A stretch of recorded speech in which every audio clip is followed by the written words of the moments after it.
Friendship.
All right, that's where we kill the music, and the Toreador says she's naked without earrings. Totally appropriate.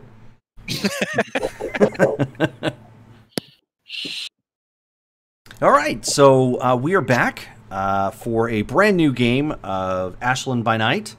We had some people who had to cancel due to scheduling conflicts. It happens sometimes, so that's okay. But as you can tell, in the middle square of Hollywood Squares, we have Dale.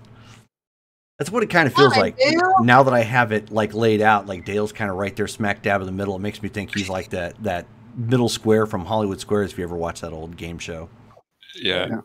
Always the biggest celebrity would be in the middle, or the quirkiest, like the one Right. that usually had like the best quips or something like that. So,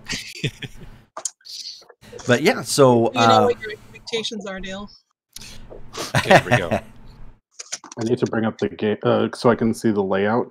Just so that way we can all do like the Brady Bunch thing where we all just look at them.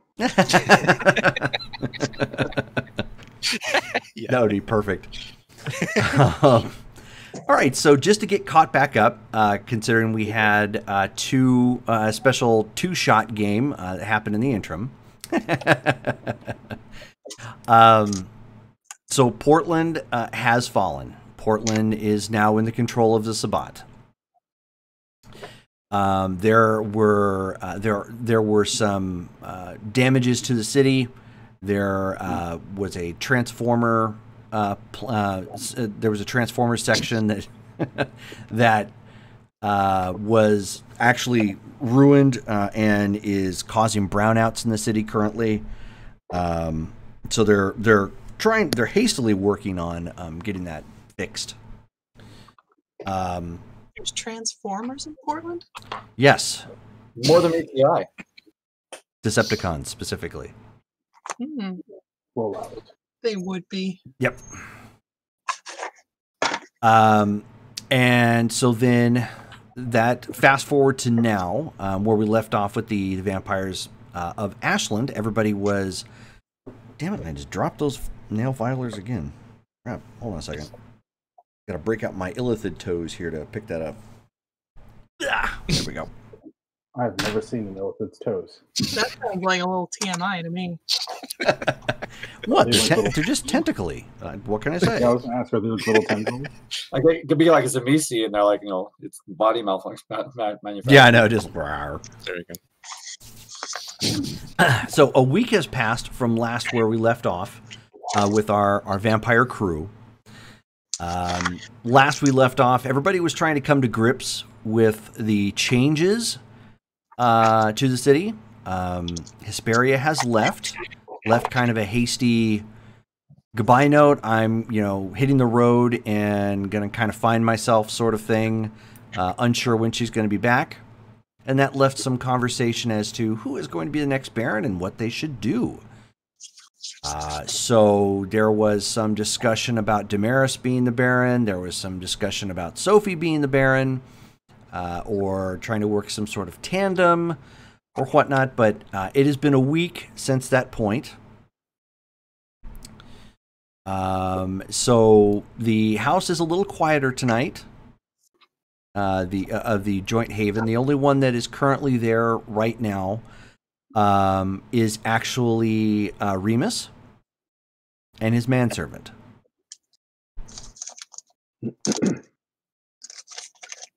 Yeah. Just me and the manservant. You don't even Just have to do that anymore. Just make sure I wrote down what his name was. You actually called him Jeeves. Right. Yeah. Okay. You're certain he has an actual name? That's just what you decided to call him, and that's kind of what he has to go by. Okay. Yeah. 'Cause it was And when you kind of double weird check, it's actually in the contract that you wrote. Okay, that is to call him Jeeves. Yes, that he will be referred to as Jeeves. And I ask him all sorts of questions. And then he just Googles them. There you go. He's a modern day search engine. Yeah. geez.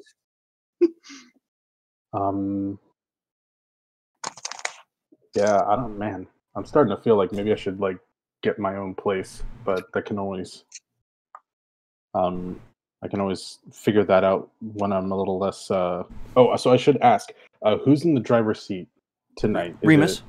Is Remus okay? Remus is in the driver's seat. Yes. Okay, because that changes night by night. So yeah, I guess I'll get up. I'll do my normal routine. Find out from Jeeves like what's on the agenda.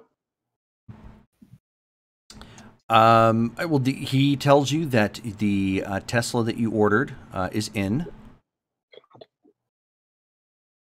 So that was actually delivered today.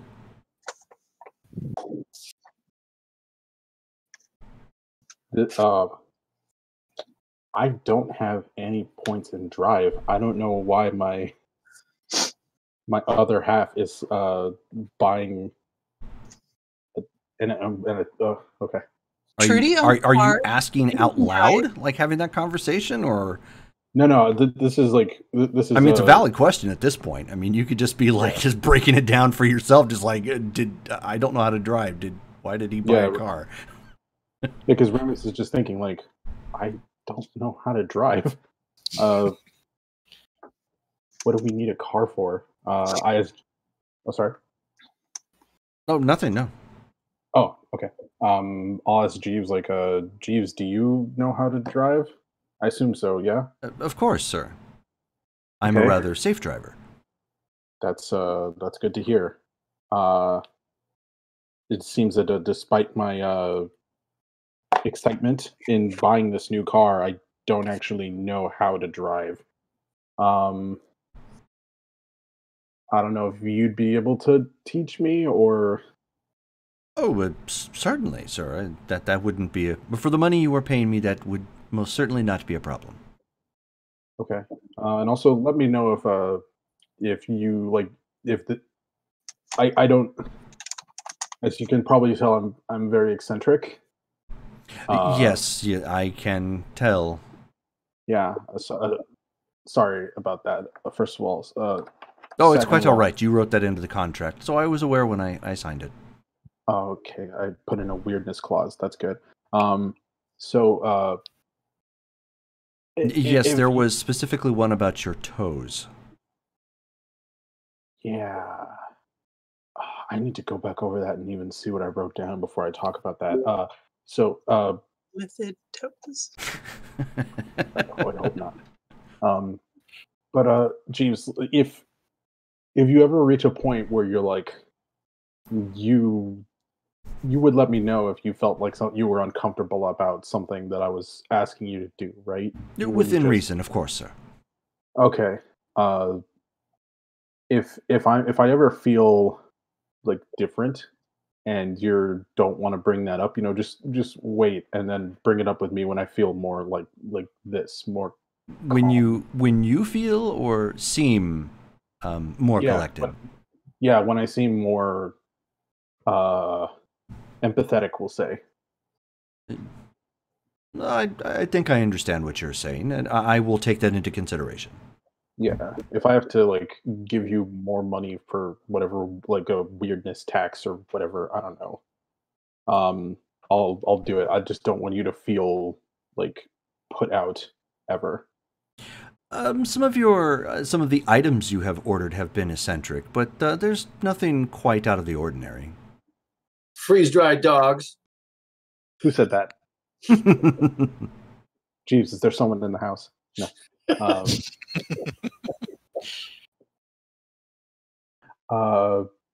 Yeah, I guess until I hear from my my partners with my business, maybe you could show me a little bit about how to drive this thing. Oh, of course. Yeah, I have really know what else is on. I don't know if there's anything I should be doing, so I guess I'll spend this time trying to learn something new. Very well, right this way, sir. Do Right. you have the appropriate attire? You seem to sometimes be finicky about that. Do I need special clothes to drive a car? Is this a trick question? I have never driven a car before. Then I think you're fine as you are. Okay. He just waves his hand as he opens the door and holds it for you, and it's like, really, you are not, you are hardly anything in comparison to Prince. He was very eccentric and assless chops. Wait, what now? Oh, wait, the artist formerly known as? Correct, sir. Did you work for Prince? Briefly, yes. Huh. He was known for pulling, shall we say, all-night jam sessions. He's a musician, so I guess that kind of makes sense. You know, just like spending all night working in the studio, I guess. Wherever he may be. In the living room, in the studio, in the toilet. As the inspiration hit him. I don't know how to respond to that, so let's go. It's a reassurance, sir. You Okay. are nowhere near as eccentric. That is a load off my mind. Thank you.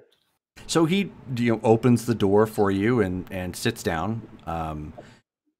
Without going into full detail, like he goes over some of the common things with the Tesla, talking about how it's, it's very responsive, so don't like just slam your foot onto the gas. It accelerates far faster than normal cars. It also doesn't really make any noise. So he shows you a button that you can press so that it will simulate car noise. To help with that. Huh? Is that a real thing that Teslas It is. have? It is actually, yes. It's a legitimate problem with Teslas where some people get it and they're so not used to it being quiet. They've actually added mods and like sound effects to it, so that way it sounds like engine noise. So they have the dude from Police Academy installed it and they're doing sound effects. I wouldn't be surprised. The Tesla does have the one that I was in does have a mod that if you type in a special code, it comes up as the James Bond car sub on the screen. Ah. So it actually it shows all the peripherals, and it makes it look like there's sonar and crap like that. Like you're actually, I mean, you're not driving it. Obviously, it doesn't change, but like on the display, everything changes over. So it's kind of cool.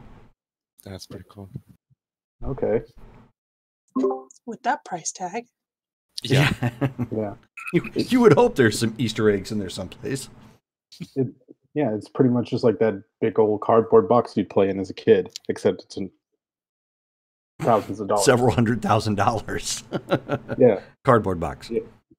Yeah, I guess I'll just learn how to drive. Maybe I'll spend some of my experience points on a point of drive, so Sure. at least I can drive myself places. You absolutely can. This would be a good time to do that. Okay, so with that being said, then he spent about the next 2 hours of the night or so just having you get a feel for the Tesla and showing you some, not so much the rules of the road, but how to manage and drive specifically the vehicle you're in. Okay. Some of it is still pretty common. Yeah, I mean, you know what red means, you know what green means, you know what stop signs mean. So some of that, like the more obtuse, like when to turn, when to do that, no, he doesn't really go over that in that 2 hours. Mostly it's just the control and where to stop, where. Okay. So very, very basic rules of the road. So Dale, your two characters have just made it into town. And in the process of driving in. So Jesse is the one that's driving right now. Okay. And as you guys are pulling into town, he kind of does that like leaning back and talking as he drives. Missy's character is in the front seat, and then behind her is Cassidy. Got it. Okay. And he turns and he looks. He says, "So, Benjamin, when we're getting into town, I was wondering if perhaps you could go to a comic book store for me or something. I'm going to be kind of tied up with setting up your guys' haven, and I was looking for this. I don't know if you know anything about the Anita Blake series. The Marvel Comics came out with a graphic novel series of it that really great. Ron Lim and Britt Booth kind of they put their touches on the art, and I don't have any of them. I've got the novel series, but I don't have any of the graphic novels. I was hoping maybe you could spot check or something for me. Probably do that, but you know I'm not into that stuff. Just tell me the name of the book, and I'll go get it for you. Oh, fantastic, man! You're the absolute best. Did I tell you about the Chicagoland Vampire series? Wonderful book about Merritt. She happens to be a vampire, turns into a vampire at some point. Of all people, you are reading about vampires that humans are writing about? Really? Oh, of course. Why wouldn't I? It's literally fantastic reads. Sold thousands of copies, man. Whatever. If you want to borrow anything when I get the Haven set up, you're more than welcome to go to my shelf. I live enough that I don't got to read about it. You know what I mean? Oh, I hadn't thought about any of it being like legitimate. Well, I maybe put the whole I'll new spin on it. Maybe I'll pick up one of those for you. To Chicago something vampire. Oh, I've got all of those novels. I'm just more interested in the Anita Blake series. It's from Marvel Comics. Anita Blake, Marvel. Got it. Yeah. Well, fantastic, man. Thank you very much. And so then he's like turns and he looks and to his boss and you, and he's like, so we never really decided on where exactly we're going to be setting up the Haven at. I narrowed it down to 2 locations. One is this pine box looking place called Terrence Hill. Not many people go there. It's supposedly haunted, so kind of have our pick of the lot, I suppose, of abandoned buildings. Then there was another one that was on the outskirts of town, sort of to the south, closer to town, but obviously closer to all the neighbors. And I understand we haven't met them yet. We don't know like where we stand. Well, it's on the outskirts. I mean, how outskirts are we talking? Like still surrounded by people, or takes us minutes drive? Still surrounded by people. I think it was an abandoned crack house. Ah. Yeah. You know, the how far away is the Pines one? Oh, the one for Terrence Hill. Well, it's actually outside of town. It overlooks Ashland. So I think we'll be there in about like 5. All right. Does it take that long to get from there to town, do you think? I didn't really Google that just yet. But hold on a second. And he just pulls out his phone while he's driving and starts typing. And Cassidy's in the back like, my God, would you stop and pay attention to the road? I will Google it. And he's like, oh, sorry, Cass. I just kind of getting ahead of myself there. Just trying to be useful. And she's like, oh, son of a bitch. And so she just like starts typing, putting up. She's like, no, it's like 15 minutes outside of town, barring traffic, I guess. All right, sounds good to me. Yeah, I didn't want to be like hours away or something. That's always a pain. He's like, all right, fantastic. So then one other thing when you're going into town, and we're probably going to need some more boards, to board up potential holes in the wall and the windows and whatnot. I was hoping maybe you could hit up a Home Depot or a Lowe's, maybe even Ace Hardware, something like that. If they're open, how about pallet crates? That's made of wood, right? You could use those. I could I could figure something out. Yeah. We could use some pallet crates if you could get hold of some of those. And in a pinch, we could probably use some for steaks. You guys like steaks, right? And Casta just rolls her, like audibly rolls her eyes. Meanwhile, I nod and I look at her and go, "Oh." Yeah, well, I'll work on that. Tends to be, free, and get those at night. Sure, I'll get those for us too. All right, fantastic, man. So, and he starts pulling in, like, there are signs that say, you know, where Terrence Hill is at, because it's clearly marked Ghost Town. The sign, the typical highway sign is like all kind of eroded and hasn't been touched up in a while. But you turn off onto a dirt road. It is, yeah, Brittany, do not enter. Have you seen? I think it's Superior, Arizona. Have you seen pictures of what Superior, Arizona looks like? Superior, Arizona is mostly abandoned. Okay. There are still some, and I don't know why, but there are still some people that like hold on to the place, you know, and keep it kind of locked down. But there are like rows and rows of just abandoned buildings and homes that are just not there anymore. So it's not that the buildings are in terrible shape. They were probably last used late 70s, maybe early 80s. But there are some buildings that have, you know, there's some signs of tagging and whatnot up here. There are other pictures, or not to say pictures, but there are some signs when you kind of roll down the one main street that's here. That you can see like the remnants of some tagging. It says like, you know, haunted or, you know, telltale signs like that. There are some buildings here that are very old, and it looks like they were probably built in the late 1800s. So they're wooden and very fragile looking. And those are the ones that are in like terrible condition.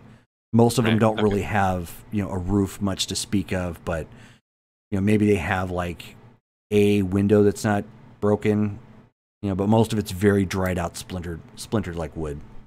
Gotcha. So I'm looking at this like, so we're living in the shittiest one, aren't we? That's what you're gonna tell me. You're gonna point at the one that's the most decrepit looking building and say, that's the one, aren't you? Oh, no, of course not. I figured we would we'd try to go to the old hotel that's here. Oh yeah, that's great. Well, I mean, you know, like Tom Bodette used to leave light on for us, so I figure we make do with that, right? Yeah, I think we can do that. Oh, okay. That sounds great. So he just goes in the back and just starts like unloading, you know, some of the stuff. Cass does too, but she's more purposely leaving it up to him. You know, kind of looking around disgusted, like, oh God. Yeah, Benjamin, we probably should have chosen the other location. This is a shithole. But you know what? It's got character, and if it's actually haunted, could be fun. You never know. Well, at least it should probably keep some onlookers, you know, away, I guess, or something like that. And she's like taking things out, but it's primarily just her stuff. You know, like her luggage and whatnot, and Jesse is just true to form. He's just pulling all the heavy stuff and, you know, taking all off, just whistling while he works. Gotcha. I actually help him by also carrying some of the heavy things. Okay. So he starts immediately when you guys go into the old hotel here. It literally was like a Motel 6 at some point. It probably closed down before the town completely closed down. So it looks a little bit older than the rest. But the area he chose was like the internal lobby where the manager's office was, as well as the lobby. So that way everybody was together. Okay. But still had an open room. One of the first things you do notice, which since you guys have been traveling along the roads, this is something you would see fairly frequently at burned out husks of buildings. A lot of the metal has been stripped out, just for people trying to get whatever they can to recycle. Yeah, so it's like whole sections where there was might have been like light sockets or doorknobs or anything, like all that's kind of just ripped out. And he just grabs some nails and a hammer and just starts boarding up the the remains of like the door and the window and whatnot, so it's not gonna, no light can pass through it. Cass ends up setting up a battery powered camp lantern, so there's plenty of light in here. Do we? Let's see. So then we have the one car, and so we've got our gear here. What time of night is it? You guys got into town at about, let's say, 9:30 p.m. Okay.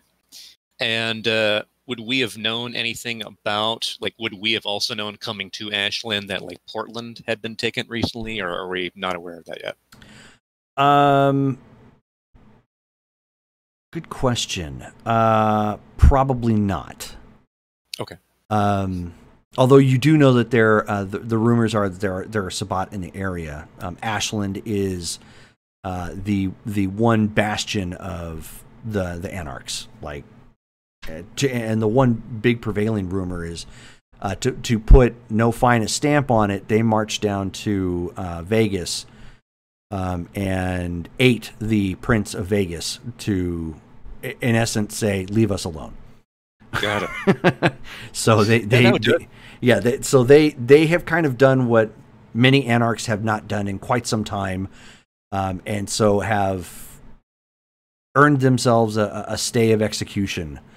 Or at least that's kind of the prevailing rumor that goes around, that there also is some sort of Anarch elder or something that slumbers nearby or something along those lines. It's all like hit and miss, and plus you guys have all been mostly just traveling, so it's not like you've had a chance to really talk to a whole lot of people about what's going on. And in most domains you would have passed through were probably Camarilla, so it's like, nope, not gonna stay. Yeah. Screw that. Okay. With 1 dot of resources, how much cash on hand would I have? Great question. Let me take a look real fast. I did pull up that book. I tried finding it in the book, but they seemed very just vague as far as like just pure money. That's right. Yeah, that was one thing I was disagreeing with V20 about. Hold on a second.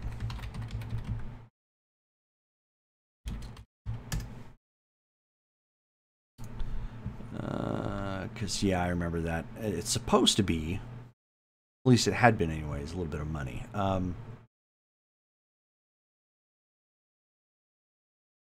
Yeah, that's what I thought. That one's claiming the... let's see, allies, arsenal, fame, resources. Here we go.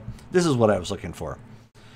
So you have roughly, if you liquidate the whole thing, you got $1,000, which means you're burning your dot. Otherwise, you've got $500 a month. Got it. So so you've got a cool $500 on you right now. For future reference, what is the scale? Because we've always been kind of shifty on that. Yeah, it hasn't come up a whole lot because most people either have not used their resources or they haven't had it. So for 1 dot, and this is the original method, not the vague V20. It's just one of the things I'm going back to earlier rule set for. So 1 dot is 1,000. If you liquidate the whole thing, it's $1,000 cash with $500 bucks a month. If you don't, so something is giving you some sort of cash flow. At 2 dots, it's $1,200 a month and 8,000 liquidated. At 3 dots, it's 3,000 a month and 50,000 liquidated. Wait, 30? Wait, say that again. At 3 dots, oh sure, at 3 dots, your allowance is 3,000 a month.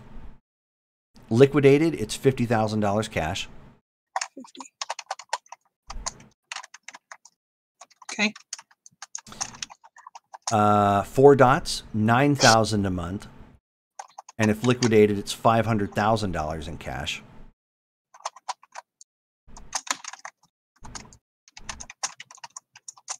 Okay. And at 5 dots, it's 30,000 a month, and at least 5 million liquidated. Now, these aren't total hard fast numbers. I will lean into them if you're looking for something specific monetarily, but if you're trying to make like a more vague purchase, like of land or something, we can make a resources roll. So it doesn't have to be like actual numeric figures constantly. Because one of the things I ran into is that some people would say, "Oh, okay, I've got my 500 a month," and they wouldn't spend anything for supposedly for that whole month of game, and then they just built up a monetary resource of what they got. And it's like, no, I've got like $3,000 now, but you only have a .1, but I saved. So, I mean, that's how it works in real life. What's the deal? Yeah. Would you allow us to do that if we said ahead of time, like, I'm saving my cash or something like that? Or would you rather we just be like, no, you could. You could definitely do that as a way to try and build a resource background. But you also have to be reasonable too, in the sense that nobody goes through an entire month without spending anything. Right. There's incidentals. There's things that you might pop up, even as as an undead creature of the night. There's probably some things you've spent money on. Right. Okay. So. But there's also the cash from the people we kill too. There is that. Yeah. If you're prone to killing. Yeah. Or otherwise persuade to part with it. There you go. Yeah. So you're already getting the gist of who you need to avoid so far, Dale. Yeah, good. Or who's going to get you into the most trouble? Get these Ashland feelings. Oh no. Oh no. Speaking of which, once I put things in, I'm like, all right, if all of you are going to get this all squared away, I figure I'd take a lay of the land, take the car out to Ashland, see what's up. Who's with me? Well, at that point, Cass is like, we've been driving all night, and I want to get some sleep before I have to stay up during the day and whatnot. So I'm gonna stay here with Boss Lady, and Jesse's like, well, I've still got stuff I need to secure and make sure that the haven's all safe and sound for you guys when you slumber during the day. Good to know. Good to know. All right, be back in a bit. Oh, and Benjamin, one more thing. If you find any sort of tattoo place in town, I've been thinking about getting some ink. And Cass is like shooting him a look like, you're what? given what he is, and he's like, so if you happen to see a good tattoo shop or something just like piques your interest, I'd love to know. Maybe get something during the day on my break.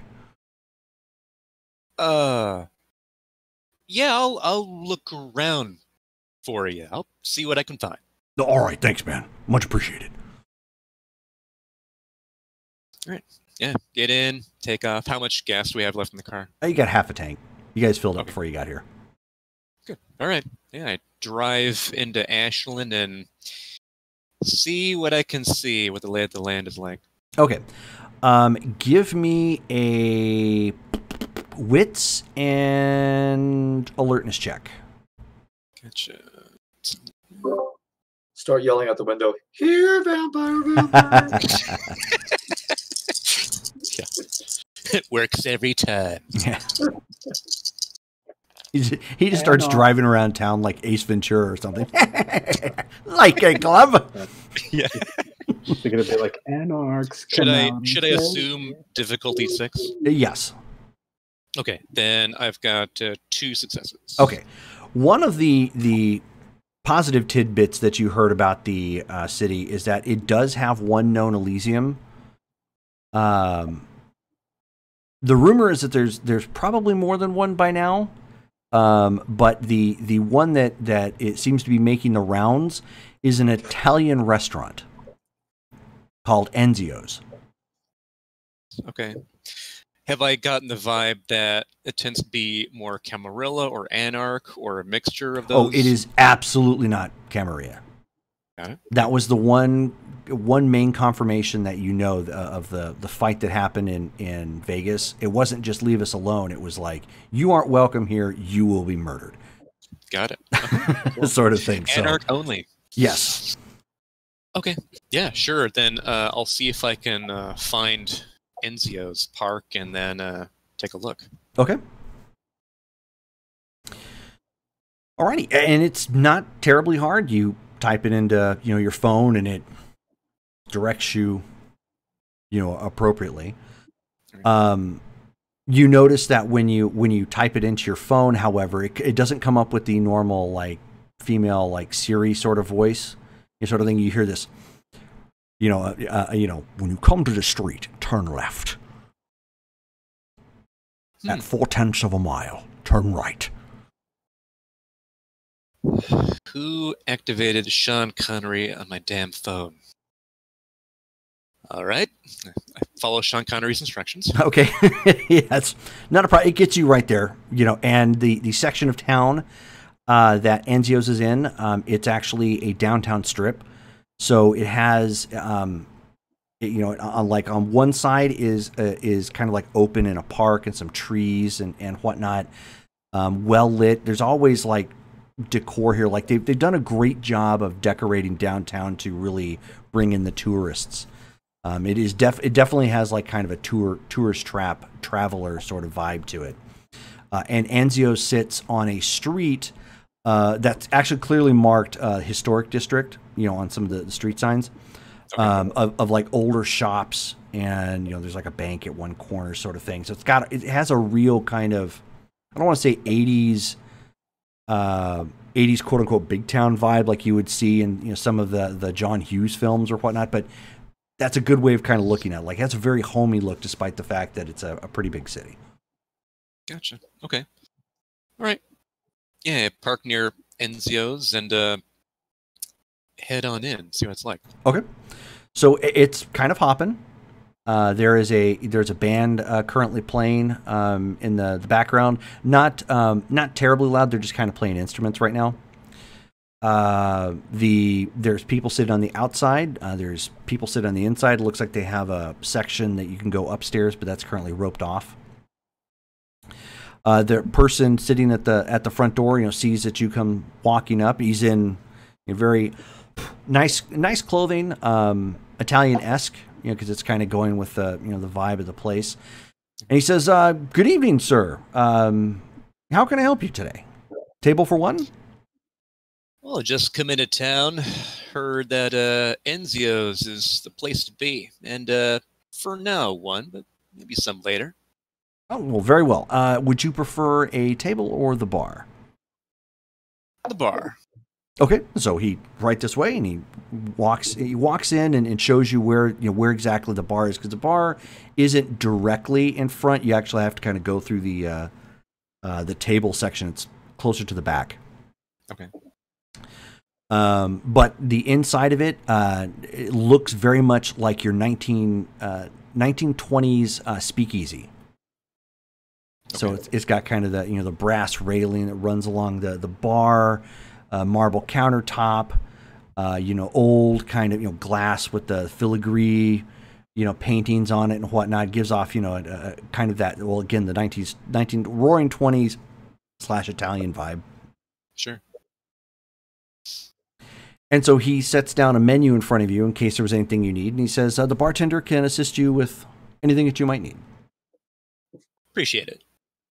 And he goes walking off. And so the bartender walks up to you and he says, so we have, lists off, a number of drinks. And he says, and if you are feeling peckish, we also have the allergen-free drinks.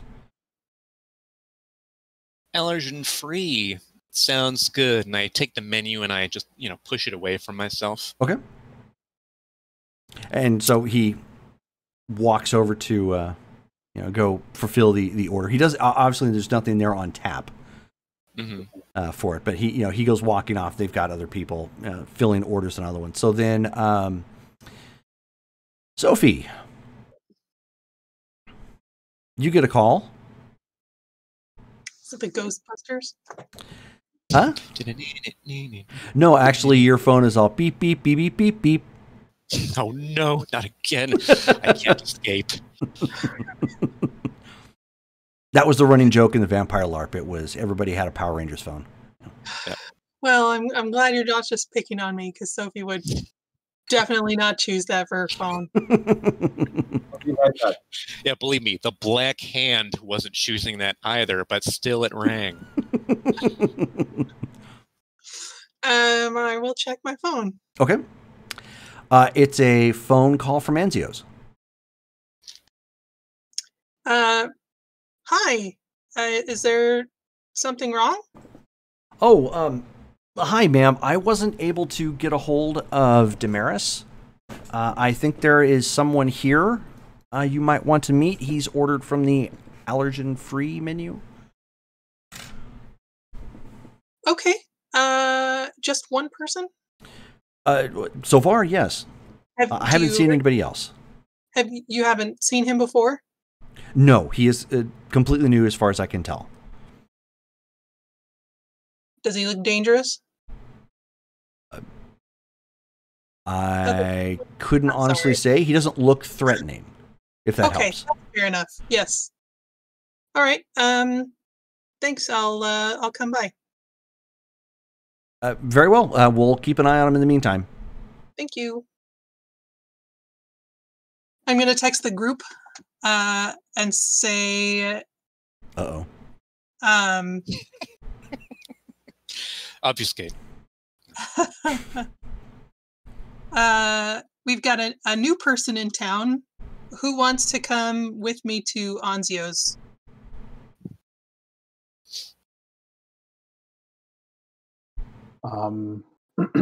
I'll text back and say I can be there. I didn't realize you were back in town.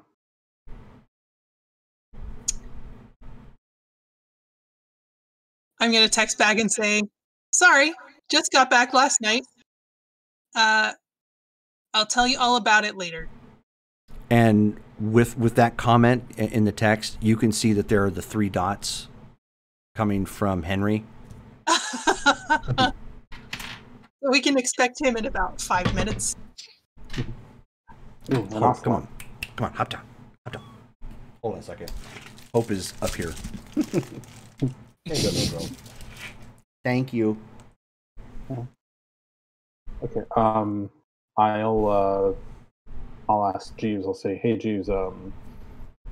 I'm assuming we're still in our driving. Oh yes. Yeah. So I'll take off. And my in fact, driving gloves. In fact, he did you one better, and he pulled your chat up on the display screen. So he showed you how you can do that without having to check down at your phone. Huh. You know, I do remember hearing PSAs about this in school about not driving while texting. So I guess this does make it a lot easier. But yeah. So Jeeves, let's call this for the moment. Would you be able to take me to Anzio's? Of course, sir. I'm yours for the rest of the night. Okay. Let's head. Like, were we actually driving, or were we just? Oh yeah, you were driving. Okay. Yeah. So we'll head back. I'll go put on some suitable clothing. Oh, okay. I know I've got bunches now. As you guys are driving at this point, he ends up putting on some Kenny G. Okay. So some easy listening. He's like, this was one of your preferred albums. I hope you don't mind. Sure. I don't really have a preference in music. I mean, I don't know, unless you're a fan of like classical music, like for ballets, but this will work.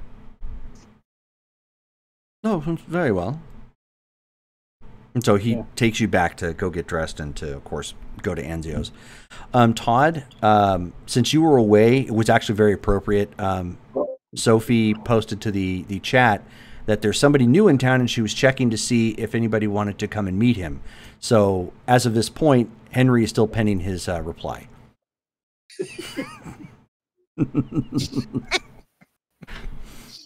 To whom it may concern.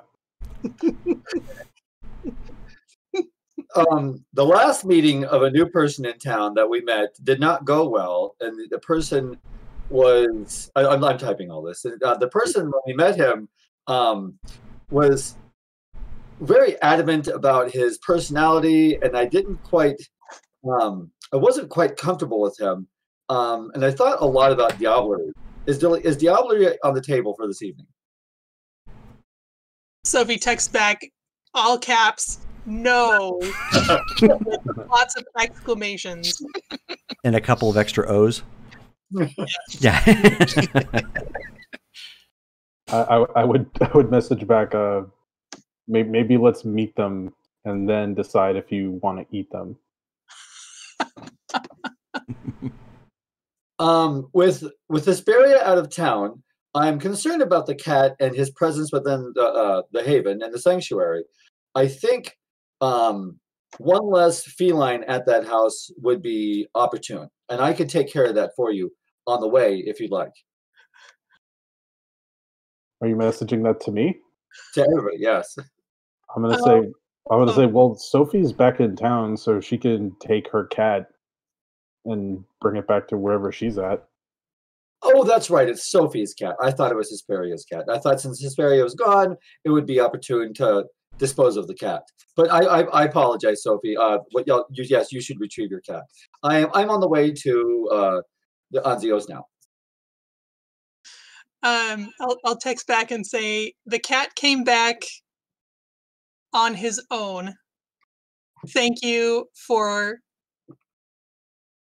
being so gracious, such gracious hosts. I would text you back and said, wait, the cat left on its own? The cat that we had to practically spoon feed the whole time it was here? I wouldn't put it past that cat. Hesperia ends up sending a message that says yes. Hesperia text us? Yes.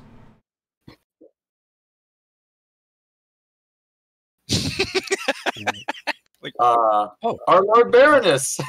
Yeah. I'm going to text Hesperia separately, and I'm going to say, I don't blame you for leaving.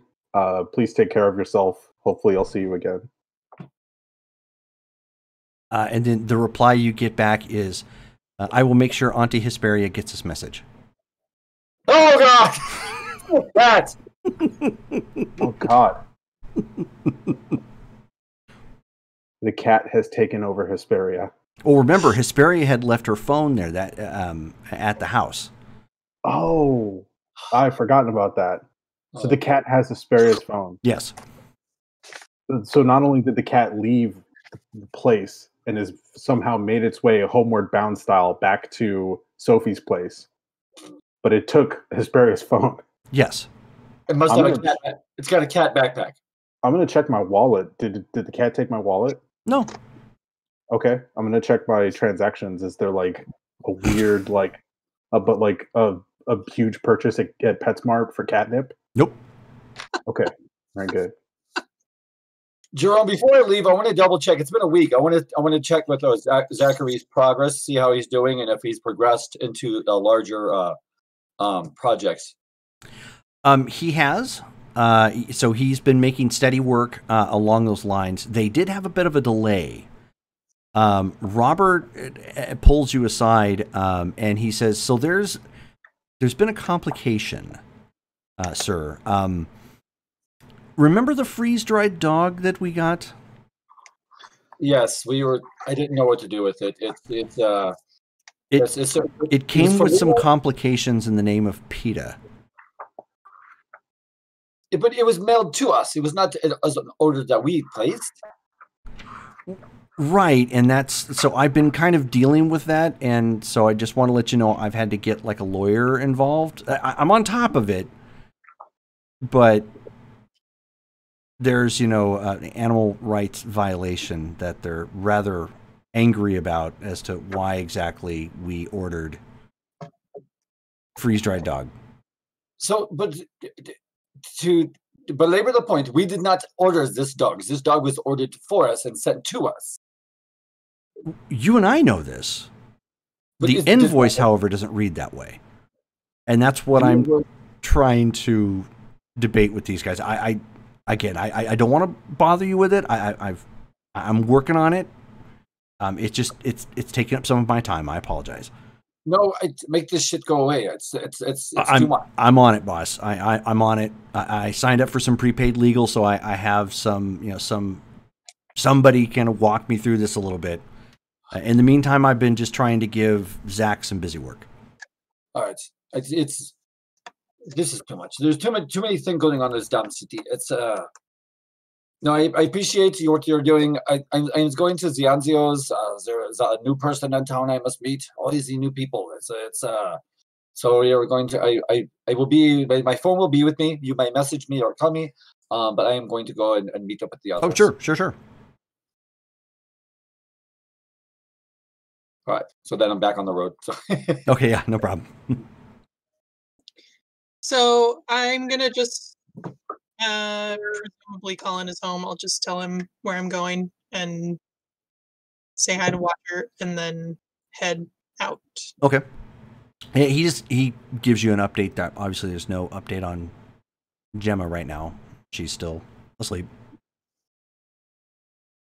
And Cuddles is keeping an eye on her. I'm gonna yell down to the basement to Cuddles and say,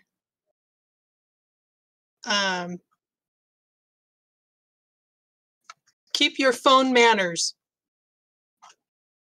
Okay, and then you hear from down below. Of course, Mommy. Okay, that's it. And Okay. I'll take off. So when you are going to Anzio's, are you going to time it that you wait for everybody to show up first, or are you going to go ahead and just go in and introduce yourself? Let's roll for it. Okay. Apparently, I'm gonna wait. Okay. So you hang out in front near the valet parking, as somebody has taken your car and parked it, and then eventually you see Remus come rolling up in a brand new Tesla with Jeeves driving, which it's always, and in fact, it's still a little odd to you because Remus, when last you left, didn't have money. Oh yeah. He also had hair. For a little while. And he has he's actually looking rather dapper. Like his hair isn't wild, it's tamed and combed and regularly trimmed. He's got a servant who apparently drove him here. Moving on up. He slips out of the car in his best Hugo Boss outfit. Remus, is that you? Hey. Jeeves, I don't know how long this will be, but maybe I guess just go out to dinner and or something, and then I guess I'll text you when I need you to come get me. Very well. I'll go to the Piggly Wiggly around the corner. Okay. I don't know what food they serve, but sure. No. So he just quietly drives off, which that's unnerving to you because you're used to cars actually making noise. Like when he drives away, it's just it's just the only sound really is anything that the tires roll over. Really, that's about it. I lived in a park, like I was used to hearing like car sounds. Mm-hmm. I think it's creepy. Yeah, we haven't talked since stuff happened. I'm going through some things. It's not been great, but apparently I'm rich. How are you feeling? Conflicted. I don't feel like myself anymore. I felt like before was actually a little bit better, even if it was uh, not as opulent. I feel like I'm less useful now, but I'm trying to also. There's nobody around us, right? We're just like chatting out from Yeah, the I restaurant. mean, there are people that are out on the patio, but they're eating and conversing themselves. So it's like they're not. There doesn't seem to be anybody directly paying attention to you guys. Okay. Also, I'm losing myself. There's moments where he comes out and he does things like ordering a new car or buying me new clothing or playing pranks on Henri. I don't know how to stop it, and we tried talking to Adam, and he was about as helpful as he's ever been, which was not really. All he did was give the other one the driver's seat for a while, and yeah, I don't know what I'm doing.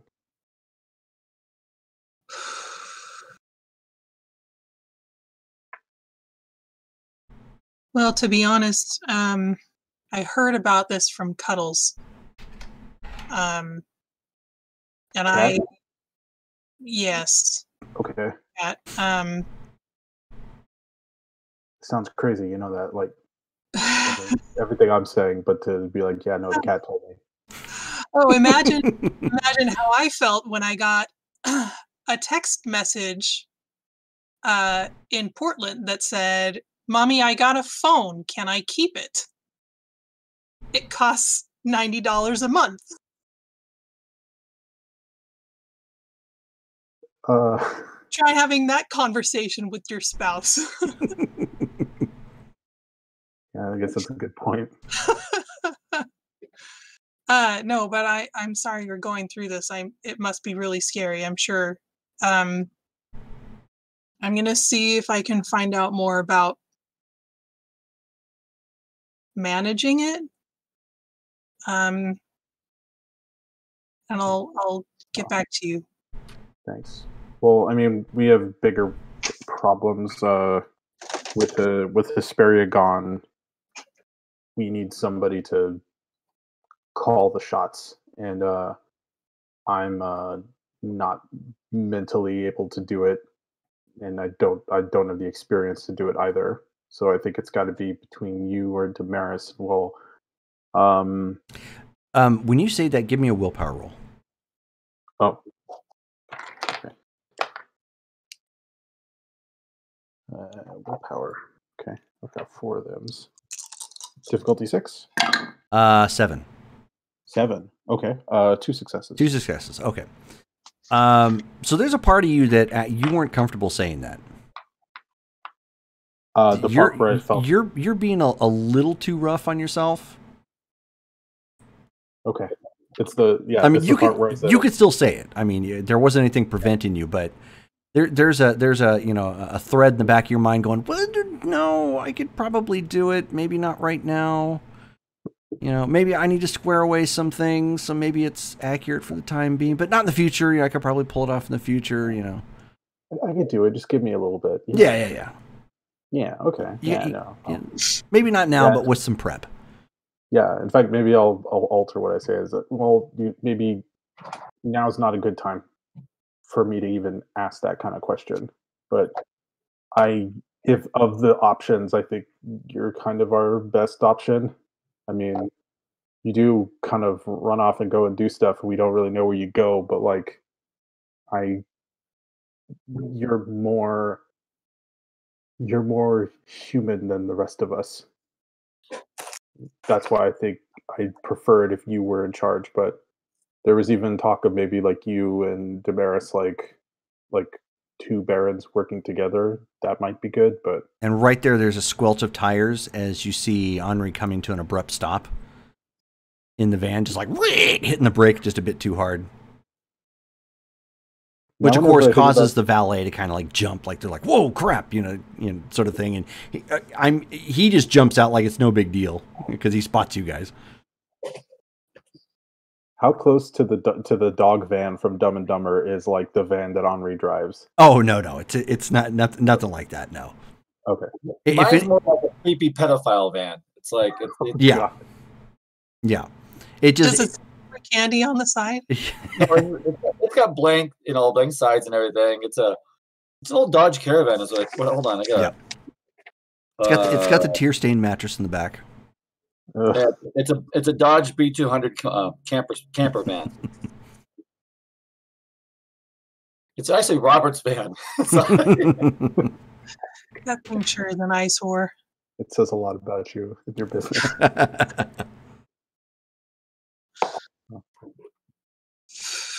So to get out, is the valet kind of like running up to me as I get out of the car? Oh yeah.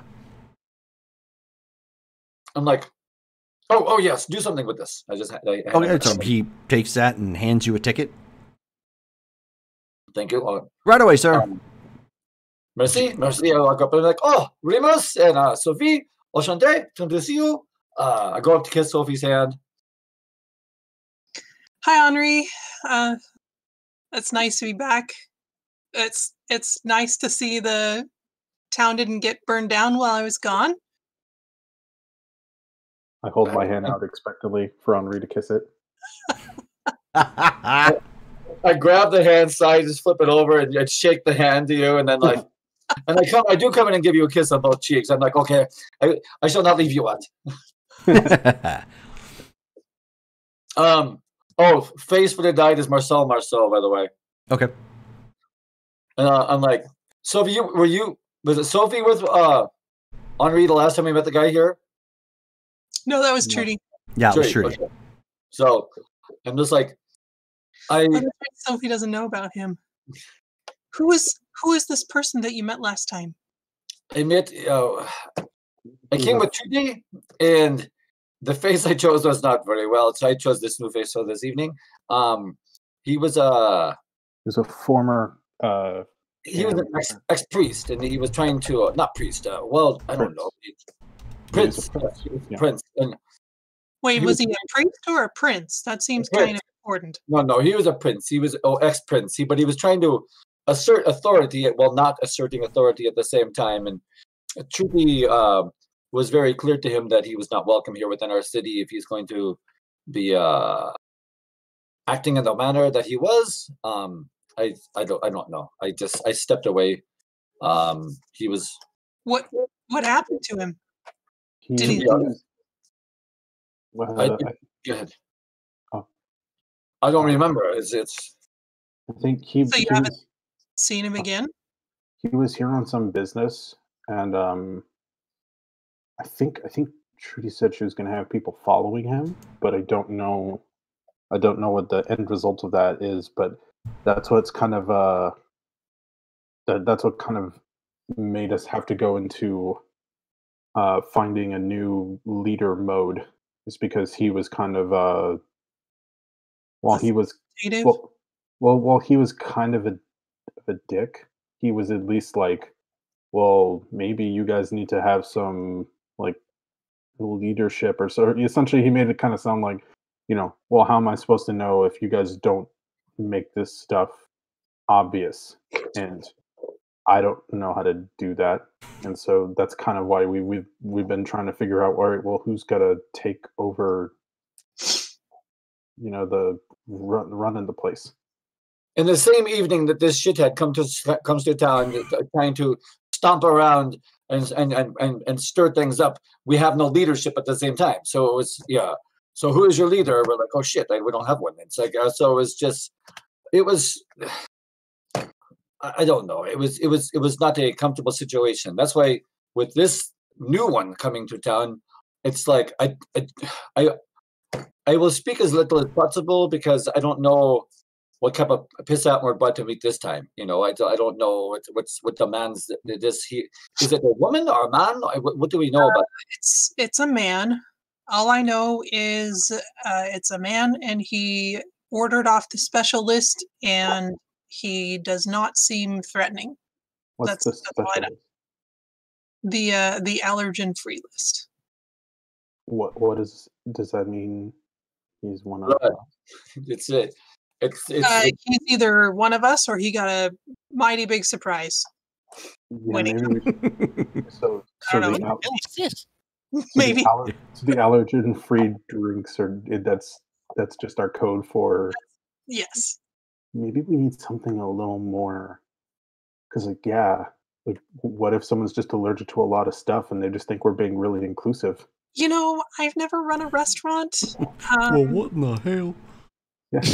I don't really know how our kind handles that sort of thing.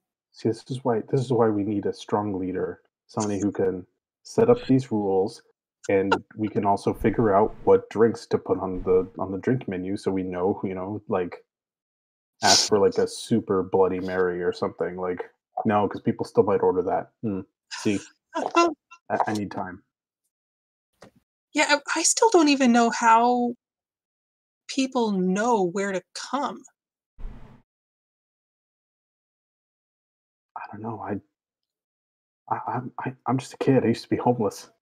the other man was saying that it was was known as an Elysium. So I don't know if that was some kind of flyer that was put out or some kind of mailer that was put out to us the vampires. I don't know how per se that would. I mean, there's no signs flashing. Come here. We're probably not going to inspire a whole lot of confidence in them. Ask Isadora or something if I'm going somewhere. Okay, should we go see what we got? Okay. I do just I did not know how this is going to run. I did bring my cane sword. I do have my my gun with me. So if we want to maybe move into a private room to speak, and then if we need to, we can dispatch from there. That is a good idea. Maybe okay, we'll invite him to come upstairs then. Okay. Sounds good. Okay, I'll go and I'll open the door for all of us to come in. Okay. As you enter, Sophie, you see that Frontage is currently playing at Enzio's. do they see me come in? Yeah. I'm gonna. They don't say anything, but like they point at you and do the. Give him 2 thumbs up. Okay. That's my band. Do you sing in this band? No, I'm kind of their manager. It sort of fell into my lap. You manage a band? Yeah, I mean, we're getting there. What kind of music is this? Right now, they're actually just playing current music. They're playing. Actually, they're playing 90s. And right now, they're doing REM's "Losing My Religion." Do they play anything easier? Yeah, Like like smoother? Sugar Ray or Sugar Ray. I don't know. Have you heard Sugar Ray's first album? You would not put that under easy. well, they have the second album. That one I have heard. Okay. 1459, I think. I'm talking about Mozart. So. Yeah. Oh. Oh, Ooh, you know, they played Mozart. That'd be good.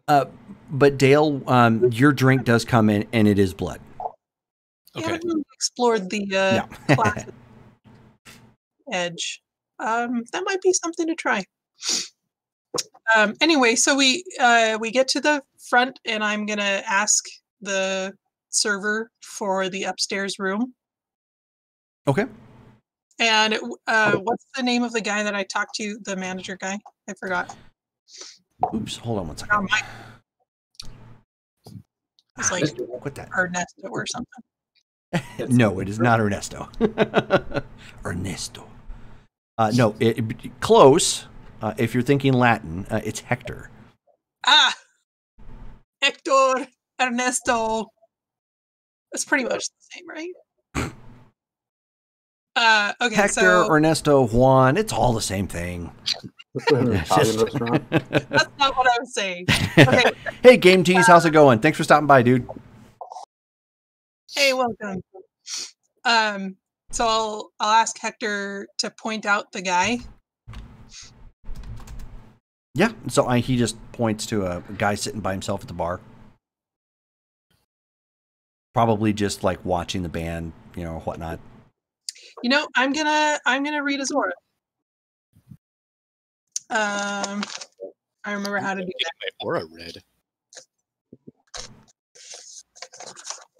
There's also some cards. Maybe your palm. Yeah. Tea leaves for the bones. Kind of just grab somebody's plate at a nearby table or something and just throws the bones onto it to read them. I'm throwing the bones. Yeah. 2 successes. Okay, so first thing you see, of course, he does have a pale aura, which, of course, confirms that he is vampire or somebody with a pale aura. Are you enjoying the music and the ambiance, or are you just kind of... You said it's 90s. Yeah. It's okay. Yeah. So not like, yeah, I'm enthused, but it's all right. Okay, so he seems relaxed and mildly amused. Okay, well that's a good sign. All right, so I'll ask Hector to invite him upstairs. Oh, right away, ma'am. Is there somebody there? Is there somebody in the upstairs bar in like generally No. when we go up there? No, when you go up there, yes. They staff it when, obviously, you guys are up there. But they don't keep somebody up there, you know, regularly. Well, I mean, that makes sense. Okay, so they would send up a Server. bartender. Yes. Very good. Okay, so I'll head upstairs. Okay, so the three of you head upstairs to the private gathering room. So the manager walks up to you, Dale, and he says, I am to bring you to a private meeting room. Sounds good. It sounds like some other members of your party have arrived. All right. Sure, lead the way. So he walks you through the bar to the cordoned off stairway that goes up, and of course the bouncer that's down there pulls the rope, you know, to the side, and he escorts you to the top of the stairs and just motions to the to one of the doors. There's two doors in this hallway, probably clearly marked meeting room 1, meeting room 2.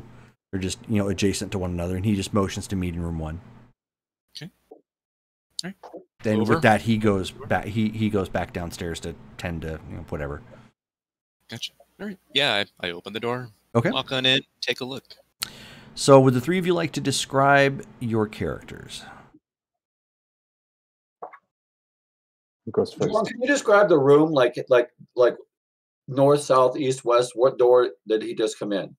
The door here, if you're thinking north, south, you know, like the directional wise, the door sits on the wall, and it's east to west. The hallway on the outside runs north to south to the actual stairway, and then the doors sit directly on those walls, which go east to west. So it's like the west wall he's coming in on, basically. Well, it would be east actually. Okay.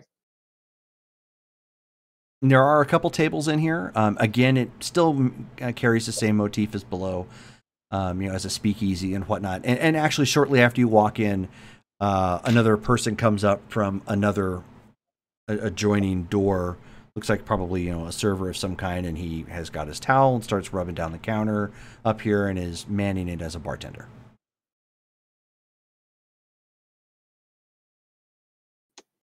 When the door opens up, I'm going to be about 5 feet away from the door so that like I can within reach, basically. And then I'm wearing like a very poor fitting suit. and I have a top hat and a cane. And I take the hat off and I bow to Enchanté. I am Monsieur Henri. This is my friends Sophie and Remus. We are pleased to meet you. Sophie will be speaking for us this evening, or maybe Remus as well. But I just wanted to introduce ourselves to you, and you are Sue. Who are you? Benjamin, but call me Ben. The Ben. Okay, Ben. I will remember that. The Benjamin. So Remus, so introduce yourself. Okay. Yeah, I guess so. When you come in, if I was seated, I would have stood up out of like respect. You see a very well, like a young looking.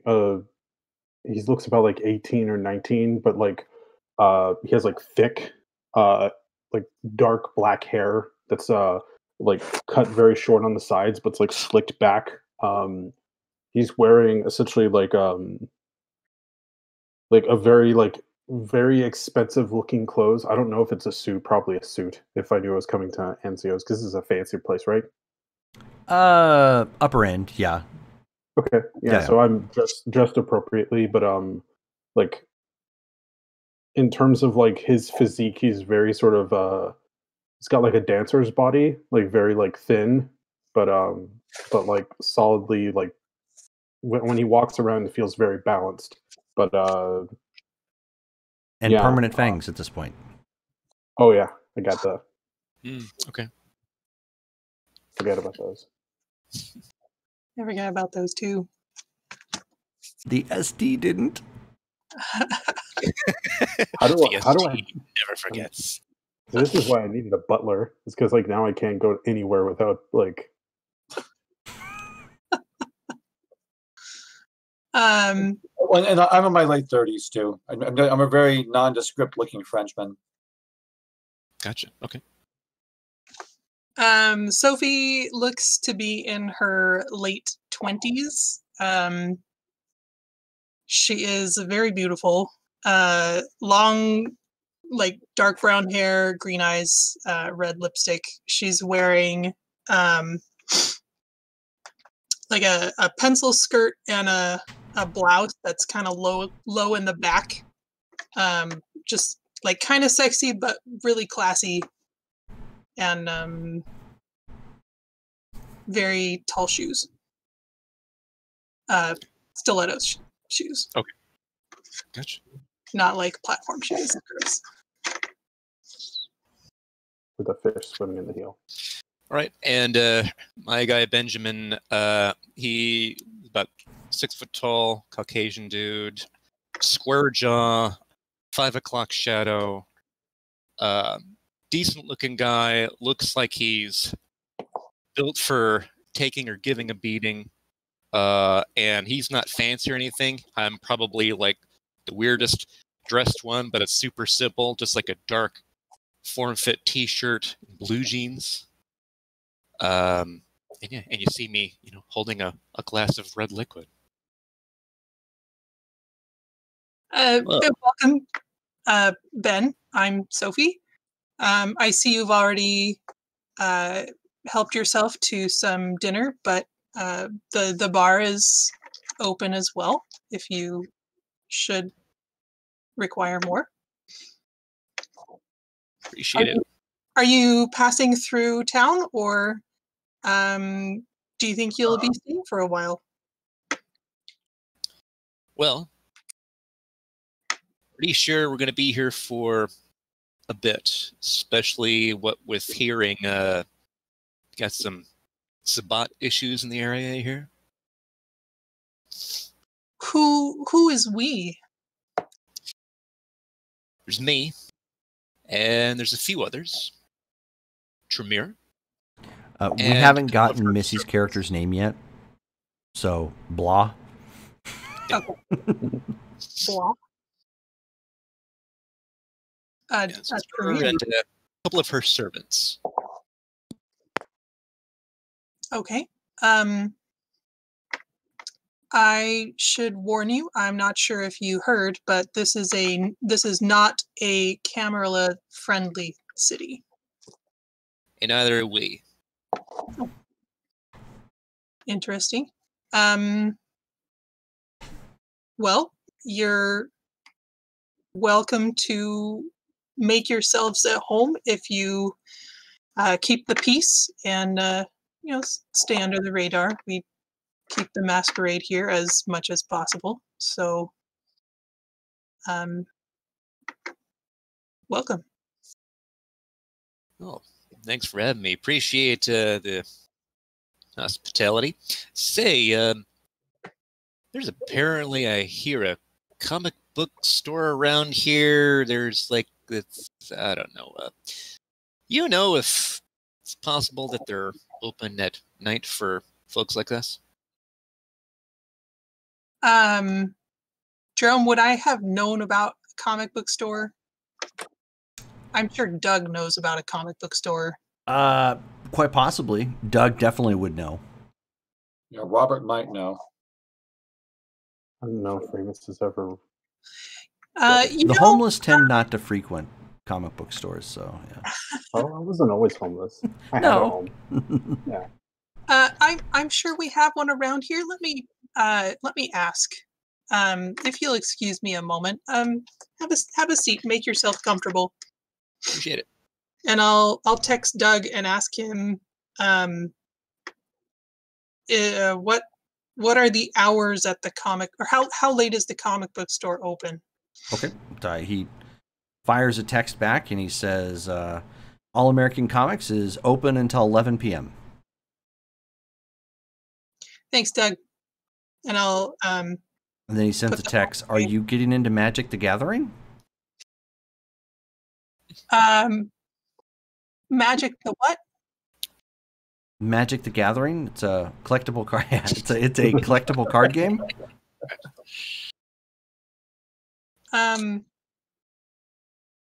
No, I have a friend asking about the comic store. So, He got really excited. Someone to do drafts with. Maybe he likes Magic the Gathering. I will inform Mr. Benjamin that the comic book store closes at 11. Excellent. Got enough time. I have a question for you. Are you a comic book fan? No, friend of mine is one of the servants I mentioned. I see. I have a question for you, Mr. Ben. You mentioned Sabat, or you mentioned, I guess, an issue with the Sabat. Could you elaborate with, like, what are your feelings on them?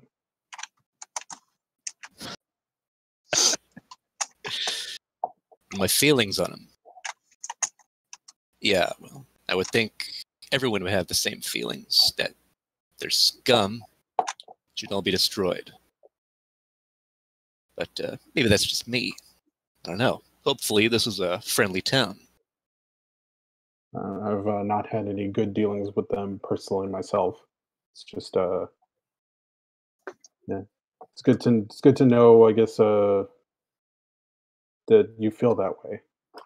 But yeah. I'm not exactly a super fan. Have met one or two. Yeah, I've met one. Are they still alive? Terrible. Yes, as far as I have heard. We did have at one point we had a sort of truce with a local pack. We agreed on territory. They were going to stay north of the city, and we had Ashland.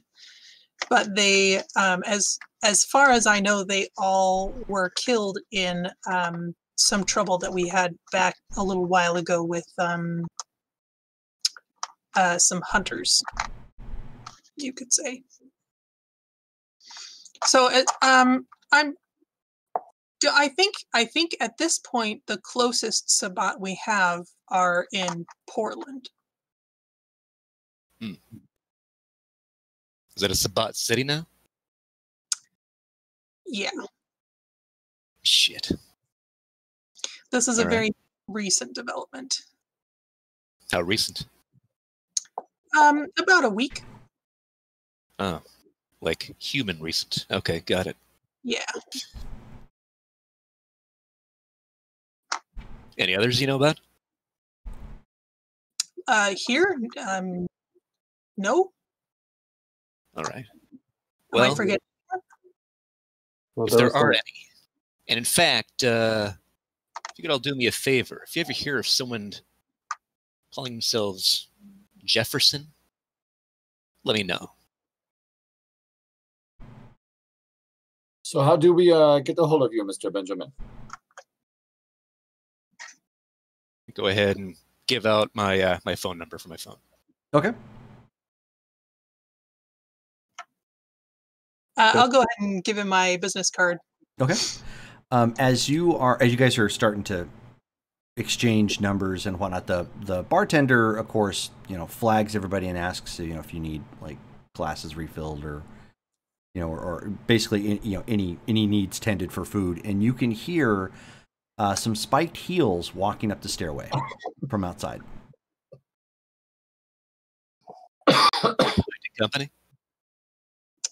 Well, there are others, but no one that I am aware is coming.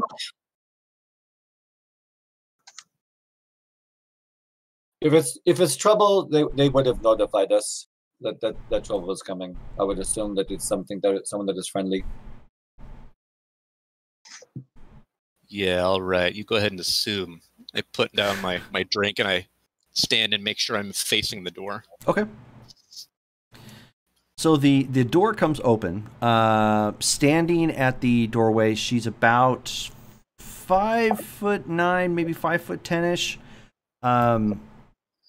She has. 1 second. Let's see if I have an actual description. Probably not. I think I just used pictures. Okay, no. So let me back up real quick, and I will give you guys a picture, because that I know I have.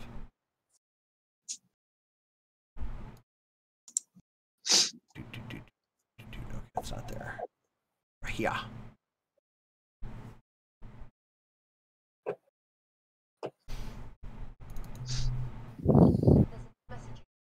That's perfect. That'll work. So she actually comes looking very much like this. Let me get this sent over to you guys real fast.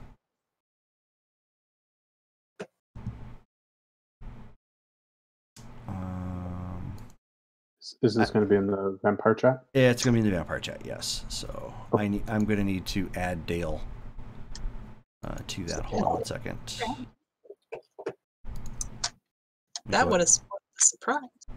Exactly. I don't want to do that. Or I didn't want to do that, I should say. There's the picture. Ah. I dropped the file. Stop it. Dang it. Hold on 1 second. I'm going to send it to Dale individually first real fast, and then send it to the vampire chat. Ah, okay. Got it. I'm probably getting my second drink. There you guys go. Well, hello. Have we met this lady before? You have. So as she comes walking in, it is Isadora. Nice. And she stands and outstretches her hand to Sophie, and she says, "Come here, dear." I'll go give her a hug and a kiss. Okay, and she does. Gives the same thing. Gives the light. kisses on the cheek and whatnot, and she looks and she says, "Remus, when did you fall out of the tree and catch fashion?" It was in Vegas, actually. I'm gonna lean into her and quietly say, that question that I wanted to talk to you about, and kind of jerk my head in Remus's direction. She says, "Oh, I see. All right. Hey, we'll talk. We'll talk later." I walk up to kiss her hand because she probably has not seen this face. She's like, "Enchanté, Mademoiselle Isidore. It is I, Henri." And hello, Henri. How are you today? This evening, I should say. I'm so fantastic. I go to kiss her on the cheeks. And she returns the kisses as well. And she said, and then she looks and she says, "Benji, when did you get to town?" Oh, the Benjamin is a Benji. I like the Benji better. Huh. Long time. Really long time. Not really. It was only the 80s. True. Admittedly, it's probably a long time for you, dear, but not for one such as I. Yeah, just getting used to it, you know? So, you did survive that siege. Oh, of course. I wouldn't keep Iron My Band down. You know, I never did find out. Why was that blood hunt called on you? Oh, because I flagrantly flaunt the masquerade. That's all it took, huh? Fucking cams. Well, in that case, glad I didn't accidentally destroy you. And she just snickers and she lets that one go. And she says, "So, Sophie, it seems that you have a rather, shall we say, interesting anarch in your midst." You know him a lot better than I do, apparently. In passing, he did try to kill me. Oh, this is awkward. To be fair, To be fair, I would go out on a limb and venture to guess that list is fairly long. yes, of course, I don't harbor any grudges. And I mean, you can't exactly hold a grudge when a baby is slapping you. No offense, you were very new. Fair point. Yeah, didn't quite get a hold of the tricks yet. It's brand new. Let's just say the company you find yourself in is not well liked within the Camarilla. Fine by me.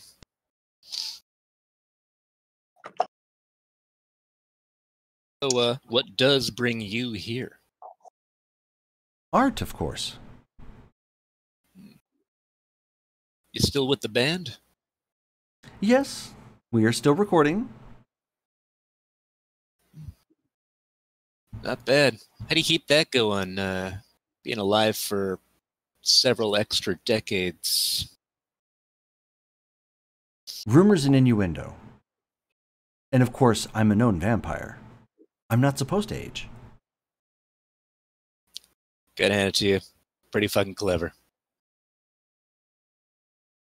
That was the Prince of Boston's one of his last words. Or so I'm told. Wouldn't doubt it. They all think they're clever. And she says, "I won't keep the rest of you. I just simply wish to come down and see who else had decided to visit our city." I'm sure we'll be seeing more of you soon. More than likely.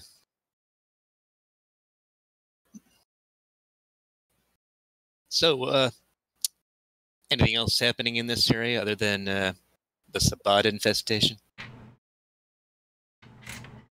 She just looks to Sophie and she says, Sophie, dear, that I believe he's speaking to you. You're the one that's in the apolitical know. As you know, I couldn't give a damn. Well, there's a lot of history to this town. Could you be more specific?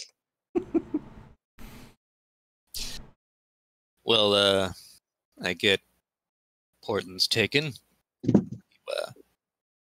Dealt with the Sabat pact for some reason, but they're gone, so that mistake was fixed, I guess. Let's see, what else? Who's in charge here? Anybody? We have a baron? We are currently shifting positions, so we'll get back to you on that. Okay. If shit hits the fan, who do we go to? Or is it everyone for themselves?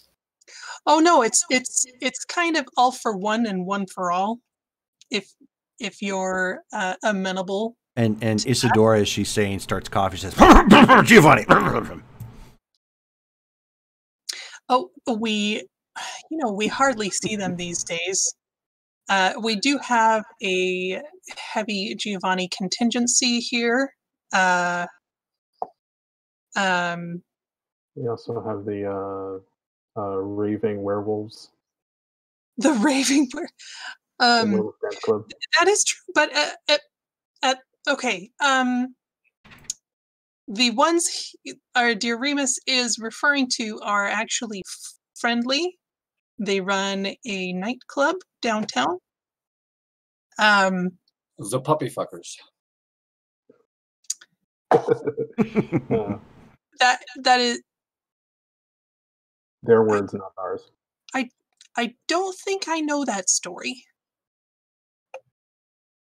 It's a long story, but they shall affectionately be known as the puppy fuckers from now on for me. Yeah. I think I would call them something else. I think they were the Glass Walkers, was their name. Yes. Or at least the tribe of them. Puppy fucker, same thing. Right. We do have other wolves outside of town that are less friendly. But I don't think these glass walkers are with them specifically. They're we haven't checked in with them for a while. As I understand, they're here investigating an issue that we encountered about a year ago.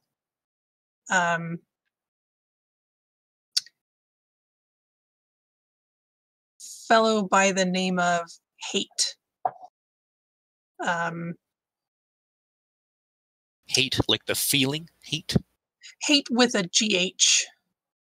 Okay. That's a long story.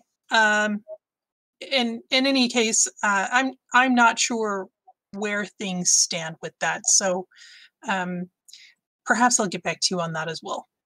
Let's see, what else do we have?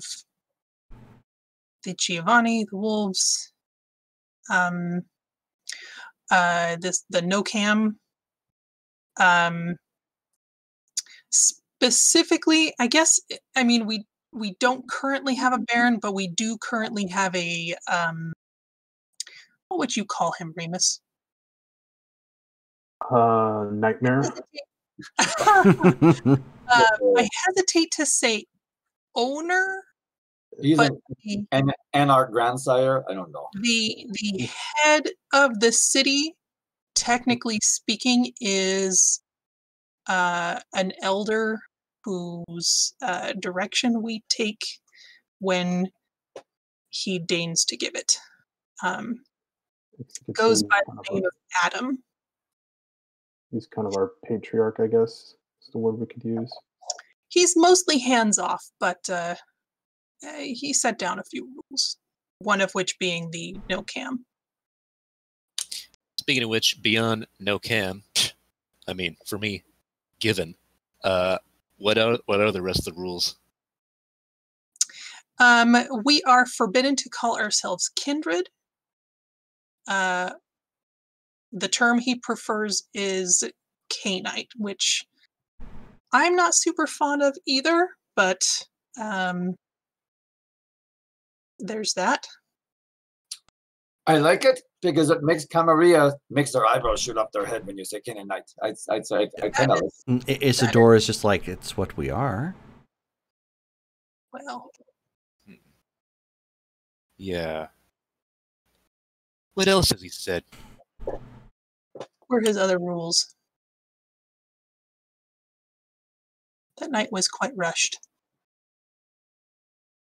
I guess we should stay away from Lithia Park. That's kind of his hunting grounds. Yeah. He's Thanks, bad Lundberg. news. Yeah, no, he's like. Why do you say he's bad news? Well, I have some personal, some very sort of personal feelings about him, especially in regards to what went down in Las Vegas. But Adam Was is he the one who I heard ate the prince down there? that's what we've been telling people, but that is not true. Oh, I'm the one who did Interesting. it. oh, There's quite a bit of information to share with Mr. Benjamin after meeting him for a short amount of time. Mm. Yeah, They're Isadora a, just holds up her glass to him, just like, thank you for that reveal. there a reason why you chose to straight up drink him? I wasn't in my right mind. All right, fair enough. Are you Remus. sure? I mean, denial is not just a river in Egypt. I like what you did there. They're very good play on words. Remus, dear. We're among friends, but in future, that is probably a secret you would best keep to yourself. Unless you know somebody particularly well. Yeah, you don't want to go discussing meat and eats. But seeing as Mademoiselle Isadora as good friends with Monsieur Benji here, I think it's okay. There's a lot of the stuff I still don't get, but sure, I'll keep that in mind for next time. Yes, please. The practice is very much frowned upon. Understandably, this is a difficult time for you, but you'll want to keep that one close to the vest.